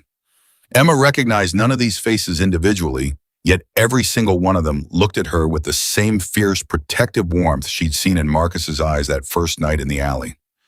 800, Marcus said quietly beside her, watching the formation grow. Maybe more. Emma's knees nearly buckled beneath the weight of what she was witnessing. "They came. For me. For you, Baron," Victoria confirmed, voice fierce with pride. "Because you proved exactly who you are, and this family doesn't let anyone stand alone when the world tries to judge them for it." The courthouse steps fell into an eerie, powerful silence as engine after engine cut off hundreds of riders standing in unified formation. Their presence a wall of unwavering support behind the girl who had once believed herself invisible. Emma stood frozen amid the sea of leather and steel tears, finally breaking free as the full weight of it hit her. She wasn't facing this alone. She had never truly been alone since the moment she knelt down in that storm and refused to walk away. Somewhere behind her, the courthouse doors creaked open and a bailiff stepped out, eyes widening at the scene stretched before him. "Court's reconvening," he called out, voice slightly unsteady. Judge is ready to render his decision. Emma turned back toward the courthouse entrance. Victoria's hand still gripped tightly in hers, Marcus close behind, and hundreds of engines silent now, watching, waiting, ready to stand beside her, no matter what came next. The bailiff held the door as Emma stepped back inside the thunder of hundreds of engines, still ringing in her ears even after the sound had died. Her legs felt unsteady beneath her, not from fear this time, but from the sheer overwhelming weight of what she just witnessed. She had spent 3 years believing she was invisible, and now the street outside held more people who had shown up for her than she'd ever had in her entire life combined. "Breathe," Victoria whispered beside her, still gripping her hand. "Whatever happens in there, you already won something today. Don't forget that." Emma nodded, though her chest felt too tight to manage words. Marcus walked close on her other side, Patricia already moving briskly ahead of them toward the courtroom doors folder, tucked under one arm, expression sharp with focus. Inside, the courtroom looked different than it had an hour earlier. Word of the gathering outside had clearly reached everyone in the building. The bailiff kept glancing toward the windows, and even the court reporter seemed to be typing with unusual hesitation, as if the air itself had shifted. Diane Pierce sat at her table, spine-rigid folder squared perfectly in front of her, though Emma noticed her knuckles had gone pale where her hands rested against the wood. The judge entered, and everyone rose. He took his seat, studied the room for a long moment, and then let his gaze drift briefly toward the windows, where the silhouettes of hundreds of motorcycles were still visible lining the street beyond. "Quite a turnout," he said, voice unreadable. "Your Honor," Diane began, quickly rising to her feet. "I'd like to note for the record that this display outside could be construed as an attempt to intimidate the court into a particular—" "Ms. Pierce," the judge interrupted, not unkindly but firmly, "I've been on this bench for 22 years. I've seen intimidation before. What's happening outside right now doesn't look like intimidation to me. It looks like several hundred people who took time out of their day to show up in support of a young woman they clearly care about. I'll decide for myself what that means. Please sit down." Diane sat jaw tight, and Emma felt something in her chest loosen just slightly at the judge's tone. Not victory yet, but not the cold dismissal she'd braced herself for either. "Before I render my decision," the judge continued, "I want to be clear about what this hearing is and isn't about. This is not a referendum on any organization's reputation. This is about one young woman's welfare and whether the concerns raised rise to a level requiring this court's intervention." He glanced down at his notes. "Ms. Whitaker, would you stand, please?" Emma rose on unsteady legs, Victoria's hand slipping from hers, leaving her to stand alone before the bench, the way she had once stood alone in every hard moment of her life. Except she wasn't alone. She could feel Marcus and Victoria behind her, could still hear faintly the low, idle hum of engines outside that hadn't fully powered down, waiting. "Ms. Whitaker," the judge said, "in my 2 decades on this bench, I've heard a great many cases involving young people who fell through the cracks of a system that, despite its best intentions, doesn't always catch everyone it's supposed to." He paused. "What I heard today was not a story about manipulation or coercion. It was a story about a young woman who acted with extraordinary courage and compassion, and about a community that responded to that courage with loyalty most families never manage to demonstrate." Emma's breath caught in her throat. "The state's concerns," the judge continued, glancing briefly toward Diane, "are not without some basis in caution. I understand the instinct to scrutinize any placement outside traditional structures, but caution cannot be used as a substitute for evidence, and I've been presented with no evidence, none that Ms. Whitaker's current living situation poses any actual risk to her well-being. What I have been presented with is stable housing, consistent access to food and care, arranged counseling services, and testimony from multiple witnesses, describing a level of support this young woman has not received from any formal system in over 3 years." Diane shifted in her seat but said nothing. Furthermore, the judge said, his voice hardening slightly, "I find it troubling that this department's interest in Miss Whitaker's welfare appears to have activated only after she found stable housing rather than during the 3 years she spent sleeping outside with no intervention whatsoever. That is not a criticism I make lightly, Ms. Pierce, but it's one that bears directly on the credibility of this petition." Emma felt Marcus shift slightly behind her, and though she didn't turn to look, she could sense the fierce, quiet satisfaction radiating off him. "Therefore," the judge said, closing the folder in front of him, This court finds no basis to intervene in Ms. Whitaker's current living arrangement. The petition is denied.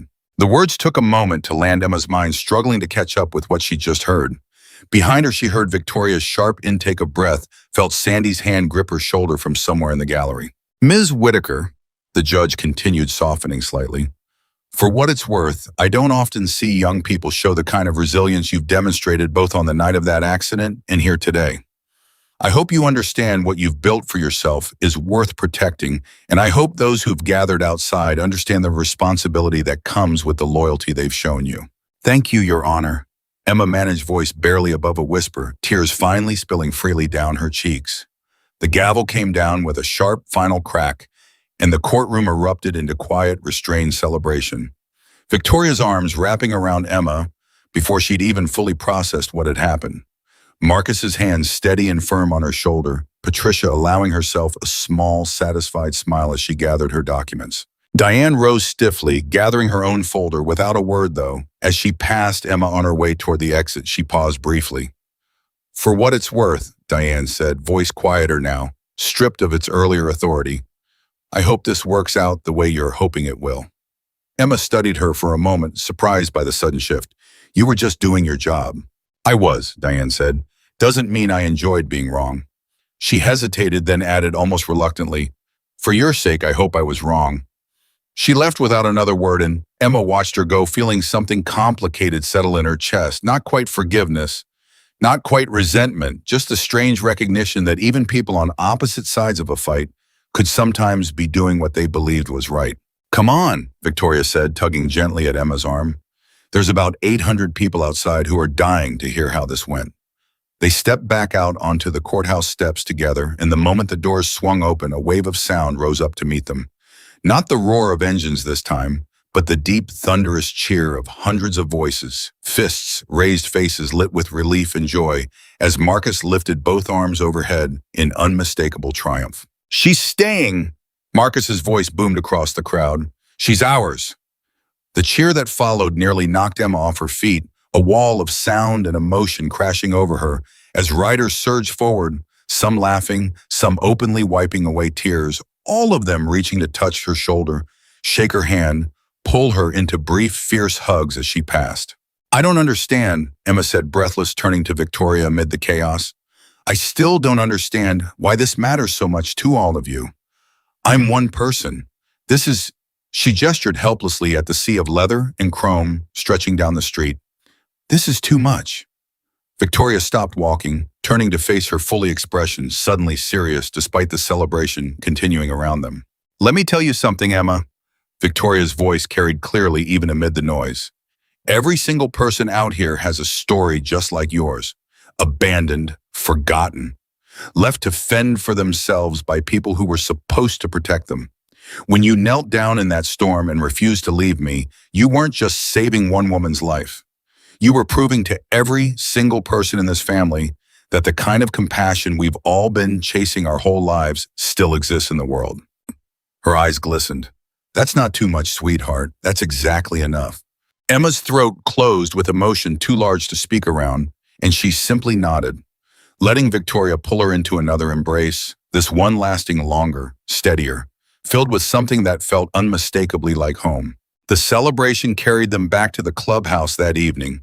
The garage transformed into something between a family reunion and a block party, food spread across long tables, music drifting from a battered speaker system, riders from chapters Emma hadn't even met yet, stopping by to shake her hand, to thank her personally, to tell her fragments of their own stories of being found by this family when the rest of the world had given up on them. Emma sat near the edge of it all for a long while, overwhelmed, watching the warmth ripple through the room until Duke settled into the seat beside her with 2 plates of food. You look like you're still trying to figure out if this is real, he observed, handing her a plate. Something like that, Emma admitted. Take it from somebody who's been exactly where you're sitting. Duke's eyes crinkled with warmth.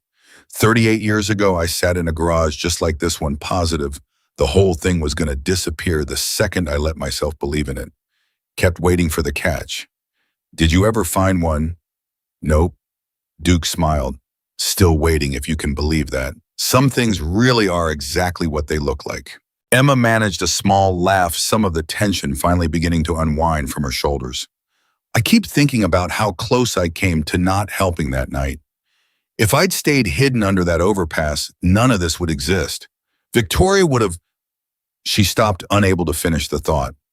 But you didn't stay hidden, Duke said gently. That's the whole point, kid. In the moment that mattered most, you chose to be brave, even scared out of your mind. That's not luck. That's character. Across the room, Victoria caught Emma's eye and raised her glass slightly in a small private toast, and Emma found herself smiling back without hesitation, for what felt like the first time in years. The weeks that followed settled into something Emma had almost forgotten was possible routine. Not the exhausting, survival-driven routine of life on the street, constantly calculating where to sleep, what to eat, how to avoid danger. But something gentler. Mornings with real breakfast. A room that stayed the same every night. People who noticed when she was quiet and asked why, instead of walking past. She began helping out around the clubhouse in small ways, at first organizing supply runs with Rosa, learning basic mechanical work from Duke, who insisted every member ought to know how to change their own oil regardless of whether they rode. Slowly, almost without realizing it, she began to feel less like a guest and more like she belonged. "You've got good hands for this," Duke told her one afternoon, watching her tighten a bolt with more confidence than she'd shown a month earlier. "I've got good hands for a lot of things nobody ever gave me the chance to use," Emma said, only half joking. "Yeah, well," Duke wiped grease from his fingers. "That changes now." Victoria, fully recovered and moving with her usual commanding energy, began spending afternoons with Emma as well, though their conversations rarely stayed on the surface for long. "You ever think about what you want?" Victoria asked one evening, the two of them sitting on the back porch of the main house while the sun dropped low over the horizon. "Not survival, not safety, just what you actually want now that you've got room to want something." Emma considered the question seriously, turning it over in her mind. "I used to want to be a nurse," she admitted quietly, "before everything happened. I liked the idea of helping people when they were scared." "You're already good at that," Victoria said. "You did it for a stranger in the middle of a storm without any training at all." "That's different." "Is it?" Victoria studied her carefully. "Emma, there's a community college 20 minutes from here. They've got a nursing program. I happen to know the dean personally, sat on a fundraising committee with her for years." Emma's heart skipped, old habits of dismissing hope rising instinctively. "I don't have the money for something like that. I don't have transcripts. I don't have..." "You have people who'll help you figure out every single one of those problems," Victoria interrupted, gently but firmly. "That's what family does, sweetheart. We don't hand you a dream and disappear. We help you build the ladder to reach it." Emma stared out at the darkening sky, something warm and unfamiliar blooming in her chest. Not just gratitude, but something closer to genuine hope, a feeling she'd nearly forgotten how to recognize. "I don't know how to say thank you for something like this," Emma admitted. "You don't have to pick on me," Victoria said. "You already said it the night you refused to leave me bleeding in the rain." But peace, Emma had learned long ago, rarely stayed uninterrupted for long. 3 weeks after the hearing, Emma returned from an afternoon shift, helping Rosa organize a supply run to find Marcus waiting for her outside the garage, expression carefully neutral in a way that immediately put her on edge. "What's wrong?" she asked before he'd even said a word. "Nothing's wrong," Marcus said, though his tone suggested otherwise. "Diane Pierce called the office again." Emma's stomach dropped. "I thought this was over." The judge ruled. "It is over, legally speaking." Marcus's jaw tightened. "She's not trying to reopen the case. She wanted to talk to you directly. Said it was personal, not official business." Emma's pulse quickened with old familiar dread. "About what?" "She wouldn't say, just asked if you'd be willing to meet her. Alone if you're comfortable, though I told her that wasn't happening without at least me in the room." Emma hesitated. Old wariness warring against the strange, persistent curiosity Diane's parting words at the courthouse had left behind. "I hope I was wrong. I'll meet her, Emma said finally, "but you're right outside the door." 2 days later, Emma sat across from Diane Pierce in a small coffee shop near the county building, Marcus positioned at a table just close enough to intervene if needed, though visibly trying to give them space. Diane looked different out of the courtroom. Smaller somehow, Sharp authority she'd carried during the hearing, replaced by something more uncertain. "Thank you for meeting me," Diane said, wrapping both hands around a coffee cup she hadn't touched. "I wasn't sure you would." "I almost didn't," Emma admitted honestly. "What did you want to talk about?" Diane was quiet for a long moment, studying the table between them. "I looked into your case file more thoroughly after the hearing. All of it, not just the parts relevant to the petition." She looked up, something raw and uncomfortable in her expression. "I found out you filed 3 separate requests for a welfare check during your first year in the group home. All 3 were closed without follow-up due to caseworker turnover, and according to the notes, insufficient urgency." Emma felt something twist sharply in her chest, old wounds she tried to bury reopening at the mention of it. "I remember." "I'm sorry," Diane said, voice thick with something that sounded almost like shame. "I built my entire argument around protecting your welfare, and I never once looked backward to see how badly this system already failed to do that job when it actually mattered." She shook her head. "I judged an entire community based on assumption, while ignoring the actual documented failure sitting in your own file." Emma didn't know what to say, the unexpected vulnerability of the admission catching her completely off guard. "I'm not asking for forgiveness," Diane continued quietly. "I just needed you to know that I see it now. What you found with them isn't the danger I assumed it was. It's the stability this system should have given you years ago and didn't." Emma studied her for a long moment, feeling something complicated soften slightly in her chest. "Why are you telling me this?" "Because I think you deserve honesty," Diane said simply. "Even late honesty. And because," she added, glancing briefly toward the window, "I've got 200 other case files sitting on my desk right now of kids exactly like you were 3 years ago. I think I owe it to them to start asking better questions before it's too late, instead of only paying attention once somebody else steps up to do the job I should have been doing." Emma sat with that for a moment, something unexpected loosening in her chest, not quite closure, but something adjacent to it. "I hope you do," Emma said finally. "Ask better questions, I mean. There's a lot of kids out there who need someone to actually look." Diane nodded, eyes glistening slightly. "I intend to." Emma left the coffee shop that afternoon feeling lighter than she had in weeks, an old weight she hadn't fully realized she was still carrying, finally beginning to lift. "How'd it go?" Marcus asked as they walked back toward his truck. "Good, actually," Emma said, still slightly surprised by her own answer. "I think she meant it." "People can surprise you," Marcus said, "sometimes for the better." Life settled further into its new rhythm over the following months. Emma enrolled in the community college's nursing prerequisite program. That fall, Victoria driving her to registration personally and insisting on paying the first semester's fees despite Emma's fierce protests. "You'll pay me back by becoming the best nurse this state's ever seen," Victoria told her firmly, closing the conversation before it could continue. "That's the only repayment I'm interested in." Emma studied late into the night at the kitchen table, Duke occasionally quizzing her on anatomy terms he barely understood himself, but insisted on trying anyway. Sandy bringing her coffee during particularly brutal exam weeks, Rosa helping her budget the small stipend she'd started earning, helping manage clubhouse supply inventory. It wasn't perfect. There were still nights Emma woke gasping from nightmares about the street, about cold pavement and empty stomachs, in the particular loneliness of being unseen. There were still moments doubt crept in, whispering that something this good couldn't possibly last, that eventually the family she'd found would prove as temporary as everything else in her life had been. But every time that fear rose, someone was there to meet it. Victoria's steady presence, Marcus's unwavering loyalty, Duke's easy humor, Sandy's fierce protectiveness, Rosa's quiet dependability. An entire family built from people who understood better than anyone exactly what it meant to be forgotten, and exactly what it meant to refuse to let someone else experience that same abandonment twice. One evening, nearly 6 months after the hearing, Emma sat on the back porch beside Victoria, watching the sun sink low over the horizon, a worn nursing textbook open across her lap, though she'd stopped reading several minutes earlier. "Can I ask you something?" Emma said quietly. "Always." "That night in the storm, when I found you." Emma hesitated. "What made you finally trust me? You told me to leave at first, told me I didn't understand what I was walking into." Victoria was quiet for a moment, considering the question seriously. "You want the honest answer?" "Always." I've spent my whole life around people who wanted something from me, Victoria said slowly.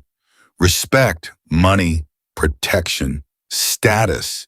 Even the people who loved me genuinely, there was always something underneath it, some transaction, even if neither of us acknowledged it out loud. She turned to look at Emma directly. You were the first person in decades who looked at me bleeding on the ground and saw a person, not an opportunity, not a threat, not anything except somebody who needed help. That's rare, Emma. Rarer than you probably realize. Emma felt her eyes sting, the weight of the moment settling deep in her chest. I didn't think about any of that. I couldn't leave you there. I know, Victoria said, reaching over to squeeze her hand. That's exactly why it mattered so much. They sat together in comfortable silence as the sky deepened into evening, the low hum of distant motorcycles drifting occasionally on the breeze, the sound no longer something Emma feared, but something that had become, without her fully realizing when the shift happened, the sound of home. You know, Victoria said, eventually breaking the silence. The club's holding its annual gathering next month. Riders coming in from every chapter across 3 states. Almost the whole 860 if everybody manages to make it. I remember you mentioning it. Marcus wants you there, front and center. Victoria's eyes glinted with something warm and mischievous. Wants to make it official. Full patch member if you're interested. Not just somebody we're protecting anymore, but somebody who belongs. Emma's breath caught the weight of the offer, settling slowly, deliberately into every corner of her chest. 6 months ago, she had been invisible, sleeping under a bridge, convinced the world had permanently forgotten she existed. Now she was being offered something she hadn't dared to hope for, even in her most desperate moments. Not just safety, not just shelter, but genuine permanent belonging. I don't know what to say, Emma admitted, voice thick with emotion. You don't have to answer right now, Victoria said gently. Just think about it, about what it means to finally choose a family instead of waiting for one to choose you. Emma looked out over the darkening horizon, thinking about the storm that had changed everything, about the sound of Victoria's voice crying out for help, about the moment she'd chosen, despite every survival instinct screaming otherwise, to stop running and finally help someone else. She thought about 3 years of invisibility, of sidewalks and shelters, and the particular ache of being forgotten by an entire system meant to protect her. And she thought about 6 months of something entirely different, of warm kitchens and steady hands and people who showed up again and again without ever once asking for anything in return. I don't need to think about it, Emma said finally, voice steady and sure, in a way it hadn't been in years. I already know my answer. Victoria smiled, eyes glistening with pride. And what's that? Emma looked at her, at the family stretched out around her in every direction. Marcus inside fixing dinner. Duke's laughter drifting faintly through an open window. Sandy's motorcycle parked crooked in the driveway, the way it always was. Rosa's careful handwriting, still visible on the supply chart pinned to the kitchen wall. Yes, Emma said simply. I choose this. I choose all of you. Victoria pulled her into a fierce embrace, and somewhere in the distance, faint but unmistakable, the low rumble of an engine rose and fell like a heartbeat, steady, present, and no longer something Emma needed to fear. She had spent years believing herself invisible to a world that walked past her without a second glance. She had learned in the wreckage of one stormy night and the 6 months that followed that sometimes the people who saw you clearest were the ones the rest of the world had already written off. And sitting there on that porch, wrapped in the arms of a woman who had once begged her not to walk away, Emma finally understood something she would carry with her for the rest of her life. She had never actually needed the world to see her. She had only ever needed one person to stop, and everything after that had followed exactly the way it was always meant to. The morning of the gathering arrived with a kind of electricity Emma hadn't felt building inside her chest in years. Not fear this time, but something closer to anticipation. The particular nervous excitement of standing on the edge of something that mattered. You're pacing, Sandy observed, leaning against the kitchen doorway with a mug of coffee in hand. I'm not pacing. You've crossed this kitchen 4 times in the last 2 minutes. Emma stopped mid-stride, forcing a laugh despite the knot in her stomach. Okay, maybe I'm pacing. Nervous? Terrified, Emma admitted. 800 people, Sandy, watching me get patched in. What if I mess something up? What if I say the wrong thing or... Emma? Sandy crossed the kitchen and gripped both her shoulders firmly. You already did the hardest part. You knelt down in a storm and saved somebody's life without knowing a single thing about who she was or what it would cost you, standing in front of family who already loves you. That's the easy part. Emma exhaled slowly, some of the tension easing from her shoulders. When you put it that way. I put it that way because it's true. Sandy squeezed once more before letting go. Now go get dressed. Rosa's got something for you, and if you keep her waiting, she'll have my head.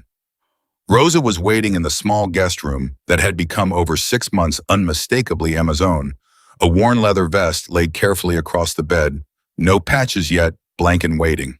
This is yours, Rosa said, voice thick with emotion as Emma stepped inside. Marcus wanted you to have it before the ceremony. Said you should feel the weight of it in your hands first before 800 people watch you put it on. Emma lifted the vest carefully, running her fingers over the worn leather, feeling something solid and real settle into her chest. It's heavier than I expected. Everything that matters usually is, Rosa said with a small smile.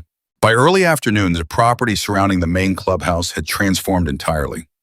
Rows of motorcycles stretched further than Emma could count. Riders from chapters across 3 states gathered in clusters, voices and laughter rising warm and easy over the low, steady rumble of idle engines. Long tables sagged under the weight of food. Somewhere near the back, a makeshift stage had been assembled, string lights already strung overhead in preparation for evening. Emma stood near the edge of it all, vest clutched tightly in her hands, watching the chaos with a mixture of awe and disbelief that still, even after 6 months, hadn't fully faded. Big turnout, Marcus said, appearing beside her, his own vest freshly pressed for the occasion. This is insane, Emma said honestly. All these people. For me. For you, Marcus confirmed, and for what you represent, Emma. Every person here today has their own version of that stormy night. Their own moment somebody chose to stop instead of walking past. You remind all of us why that matters. Emma's throat tightened. I don't know if I'll ever stop being surprised by how much this means to everyone. Good, Marcus said. Means you'll never take it for granted. Victoria found them a few minutes later, moving through the crowd with the easy authority of someone fully recovered, fully herself again, silver hair catching the afternoon light. There she is, Victoria said, pulling Emma into a brief, fierce hug. You ready? Ask me again in an hour. Victoria laughed, the sound warm and genuine. Fair enough, come on. Let's get you settled before things get started. The ceremony began as the sun dipped lower, casting long golden light across the gathered crowd. Marcus climbed the small stage, first raising both hands to quiet the assembled riders, and an immediate hush fell over the property, 800 people, engines silent, waiting. 6 months ago, Marcus began, voice carrying easily across the crowd. A woman I've loved like family for 31 years, crashed her bike in a storm and came within inches of dying alone on wet pavement. He paused, letting the weight of it settle.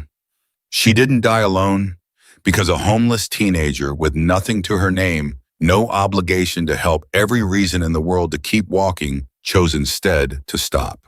Emma stood near the base of the stage, Victoria's hand steady on her shoulder, feeling the full weight of hundreds of eyes turning toward her.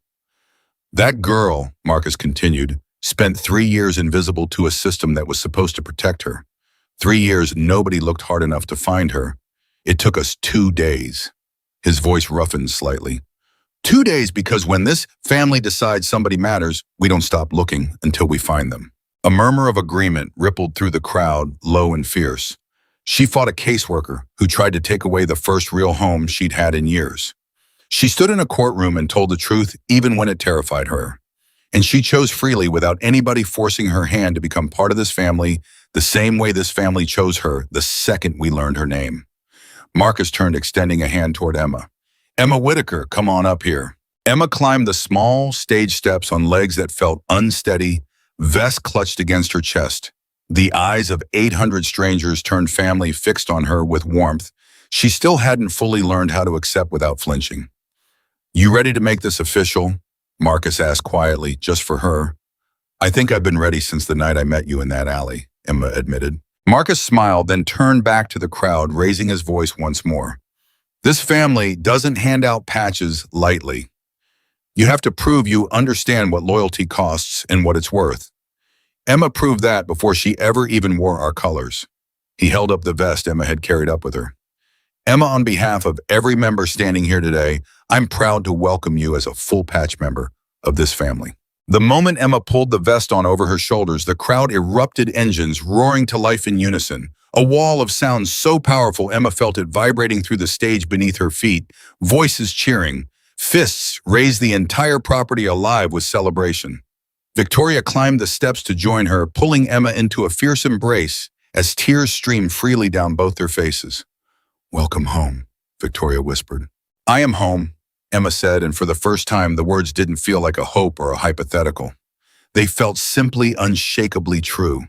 The celebration stretched long into the evening, string lights glowing warm, overhead laughter, and music drifting across the property. Plates passed hand-to-hand, stories shared between people who had all in their own ways been rescued by the same unlikely family. Emma found herself pulled into conversation after conversation, writers from Seattle, from Sacramento, from a chapter 3 states away, each one sharing some fragment of their own story, each one thanking her personally for what she'd done, for what she represented, for reminding an entire family why they'd built something like this in the first place. "You holding up okay?" Duke asked, finding her during a rare quiet moment near the edge of the celebration.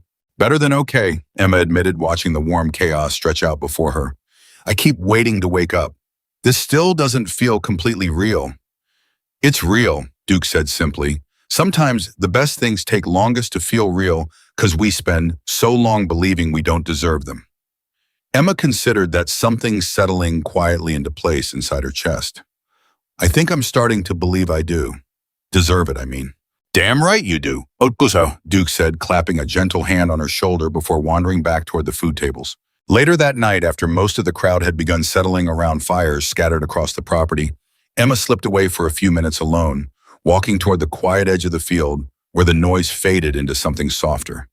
She sat down in the grass, looking up at a sky full of stars she rarely had the stillness to notice anymore, and allowed herself finally to simply breathe. Footsteps approached behind her, and she turned to find Victoria settling down beside her, 2 cups of coffee in hand. "Thought you might want an escape," Victoria said, offering one of the cups. "You always seem to know exactly when I need one." "Comes with experience," Victoria said, settling comfortably into the grass. "You did good today, sweetheart." Emma wrapped both hands around the warm cup, staring up at the stars. "I keep thinking about that night, in the storm. If I'd just stayed hidden, none of this would exist." "But you didn't stay hidden." "No, I didn't." Emma glanced over at her. "Can I ask you something?" "Always? Do you ever think about what would have happened if I hadn't found you in time?" Victoria was quiet for a moment, considering the question seriously. "Every single day," she admitted. "But I don't dwell on it, because dwelling on what almost happened means missing out on appreciating what actually did." She reached over, squeezing Emma's hand. "You didn't just save my life that night, Emma. You reminded an entire family what real courage looks like. That ripples out further than either of us will probably ever fully understand." Emma leaned her head against Victoria's shoulder, watching the distant glow of firelight flicker across the property, feeling something settle deep and permanent inside her chest. Not just gratitude, not just relief, but genuine, unshakable belonging. "Thank you," Emma said quietly, "for not giving up on finding me, for believing I was worth all of this." "Thank you," Victoria said back, "for stopping." They sat together in comfortable silence. Beneath the stars, the sounds of family and celebration drifting warmly behind them.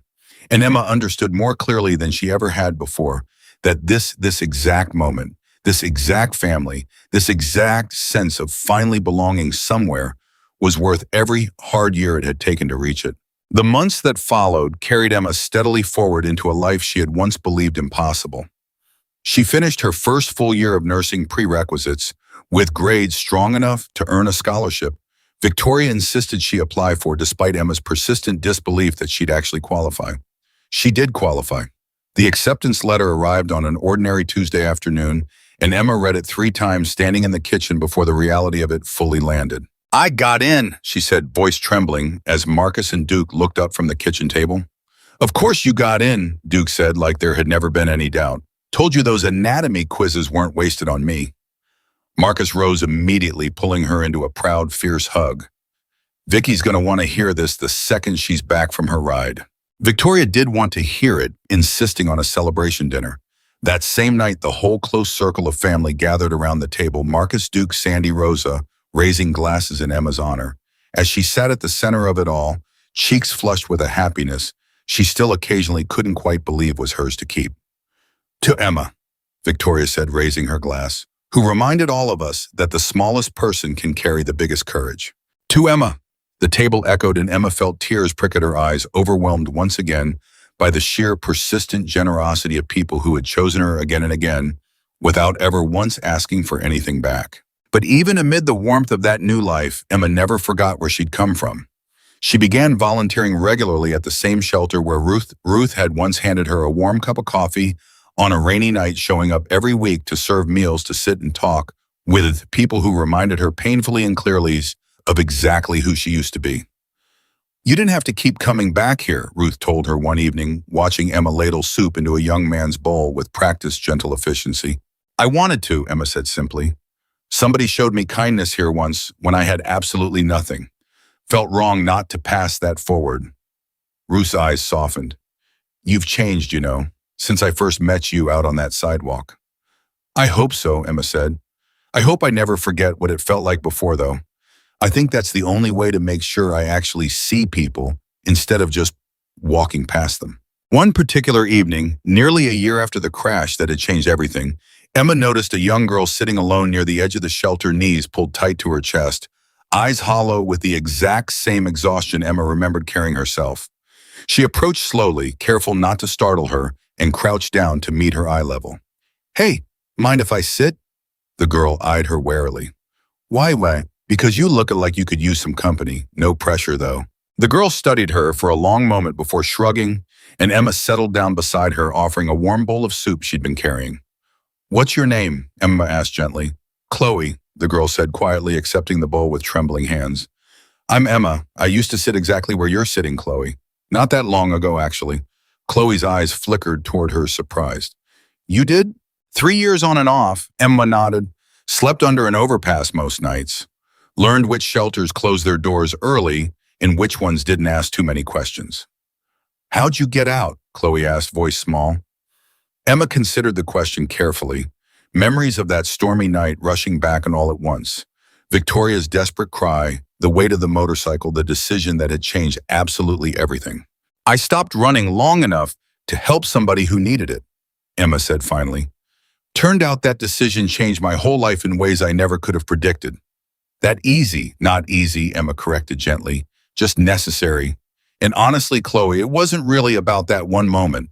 It was about people showing up afterward again and again, even when I didn't believe I deserved it." She met the girl's eyes steadily. "You deserve people like that too. Everybody does." Chloe was quiet for a long moment, staring down into her soup. "Nobody's ever shown up for me before?" "Then let me be the first," Emma said simply. "I've got some people I think you should meet."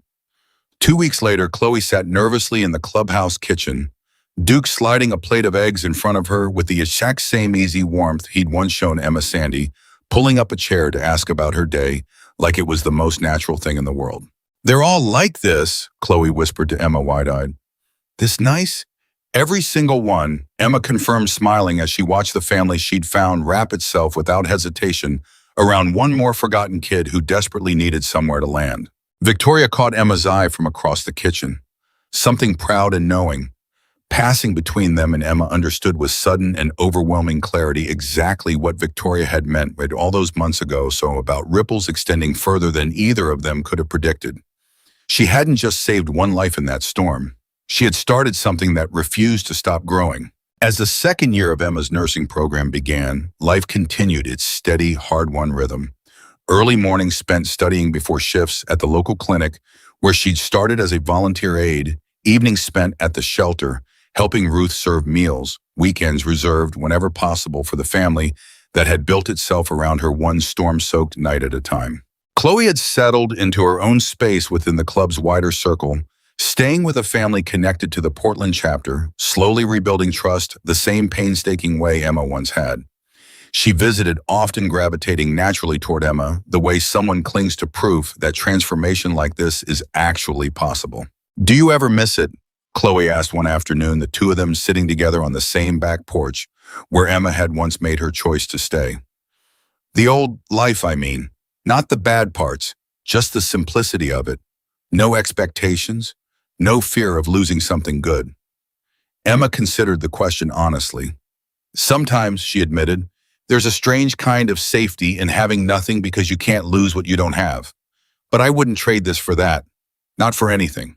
Even with the fear, especially with the fear, Emma said. Fear like that just means something actually matters. I'd rather feel scared of losing something real than numb from having nothing worth losing at all. Chloe absorbed that, quietly nodding slowly. I think I understand that. You will, Emma said gently. Give it time. That evening, as the sun dropped low over the property, Emma found Victoria sitting alone on the porch watching the horizon with the particular stillness she reserved for moments of quiet reflection. Penny, for your thoughts, Emma asked, settling into the chair beside her. Just thinking about how far we've both come, Victoria said, glancing over with a warm smile. It's hard to believe it's been almost 2 years since that storm. Feels like a lifetime and no time at all, somehow. Emma agreed. You know, Victoria said, turning to face her fully.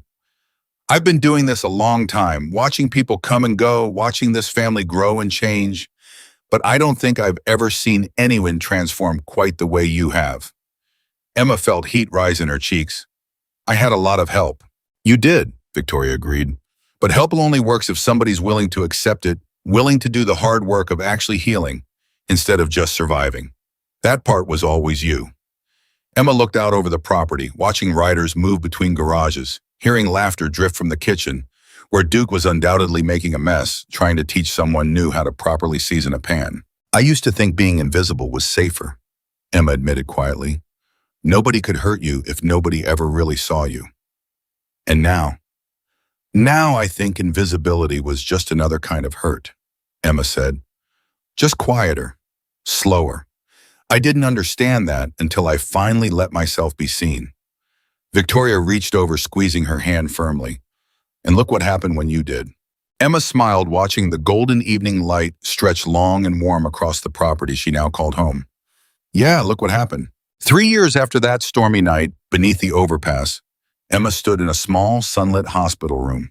Freshly graduated, her nursing credentials finally officially hers, preparing for her very first shift as a licensed nurse. The same hospital, she realized with a quiet, private smile, where Victoria had once lain recovering, where Emma had once stood frozen in a doorway, terrified of accepting a kindness she didn't yet believe she deserved. Nervous? A colleague asked, noticing her hesitation near the nurse's station. A little, Emma admitted. First real shift. Feels like it matters more than it probably should. First shifts always feel that way, the colleague said kindly. You'll be great. Emma nodded, taking a steadying breath, and as she moved down the hallway toward her first patient assignment, she caught sight of familiar faces waiting near the entrance. Victoria, Marcus, Duke, Sandy, Rosa, and Chloe, now 17 and thriving, all gathered despite Emma's insistence that her first shift wasn't anything worth making a fuss over. You didn't have to come, Emma said, smiling despite herself as she approached. Wouldn't have missed it for anything, Victoria said, firmly pulling her into a brief, proud hug. Go on, go be brilliant. We'll be right here when you're done. Emma walked into her first shift with a steadiness she never could have imagined possessing 3 years earlier, carrying with her every hard lesson the street had taught her about resilience. Every gift this unlikely family had given her about belonging, every ounce of quiet, unshakable confidence, built slowly, patiently, one act of loyalty at a time. Her first patient that day was an elderly man, frightened and alone. No family listed on his intake forms, eyes carrying the particular hollow loneliness Emma recognized instantly from years spent invisible on cold city sidewalks. Is anyone coming? The man asked quietly as Emma checked his vitals. To sit with me, I don't like being alone in places like this. Emma paused, meeting his eyes with the same steady compassion she'd once shown a stranger bleeding in the rain. I'm here, she said simply. You're not alone, not while I'm on shift. The man's face relaxed slightly, some of the fear easing from his expression, and Emma understood with quiet and profound clarity exactly what she had been building toward this entire time. Not just a career, not just stability, but a life dedicated to making sure other people never had to feel as invisible as she once had. That evening after her shift ended, Emma found her family waiting exactly where they'd promised, faces lighting up the moment she stepped through the hospital doors. "How was it?" Victoria asked eagerly. "Perfect," Emma said and meant it completely. Absolutely perfect. They celebrated that night with a small, warm dinner at the clubhouse, the same kitchen where Emma had once sat frozen with disbelief over a plate of eggs, now filled with easy laughter and the comfortable warmth of people who had become unmistakably and permanently family. Later, after the celebration wound down and most everyone had drifted off to bed, Emma found herself once more on the back porch beneath a sky full of stars, Victoria settling beside her the same way she had so many times before. 3 years, Victoria said softly, looking out over the quiet property. Hard to believe how far we've both come since that storm. I think about that night constantly, Emma admitted. Not with fear anymore, just gratitude mostly. If I'd stayed hidden that night. But you didn't, Victoria interrupted gently, the same words she'd offered 100 times before, though they never lost their weight. You chose compassion even when every instinct told you to protect yourself instead. That choice changed both our lives forever. Emma leaned her head against Victoria's shoulder, watching the distant glow of a single motorcycle heading up the driveway, engine humming low and familiar in the darkness. I used to believe nobody would ever choose me, Emma said quietly, that I'd spend my whole life being the person everyone walked past. And now I know that sometimes the person the world overlooks the most is exactly the person capable of changing everything around them. Emma smiled, tears gathering warm and unashamed in her eyes. I just needed somebody to stop long enough to prove it. Victoria pulled her into a fierce, steady embrace, and somewhere in the distance, the low rumble of engines rose and fell. Like a heartbeat, the same sound that had once terrified Emma, now the unmistakable, comforting sound of a family that had never once let her go.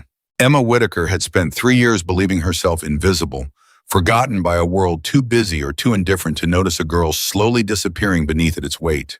She had learned through cold nights and colder rejection that survival meant expecting nothing from anyone, trusting no one, believing that kindness always carried a hidden cost.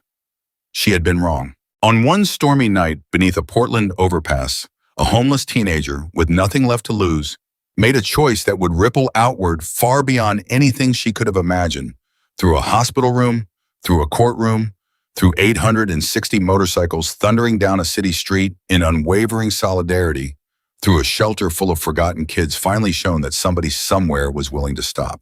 She had proven in the simplest and most profound way possible that a person's worth is never measured by what they own, where they sleep, or how the world chooses to see them.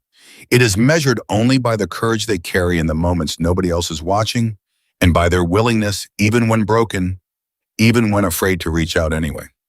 Emma Whitaker had once been the girl nobody saw. Now she was the reason an entire family and everyone that family touched would never stop looking for the ones the world had left behind. And that more than any patch, any courtroom victory, any title she would ever earn, was the truest measure of who she had become, a woman who turned her own darkest night into a light that would never ever go out.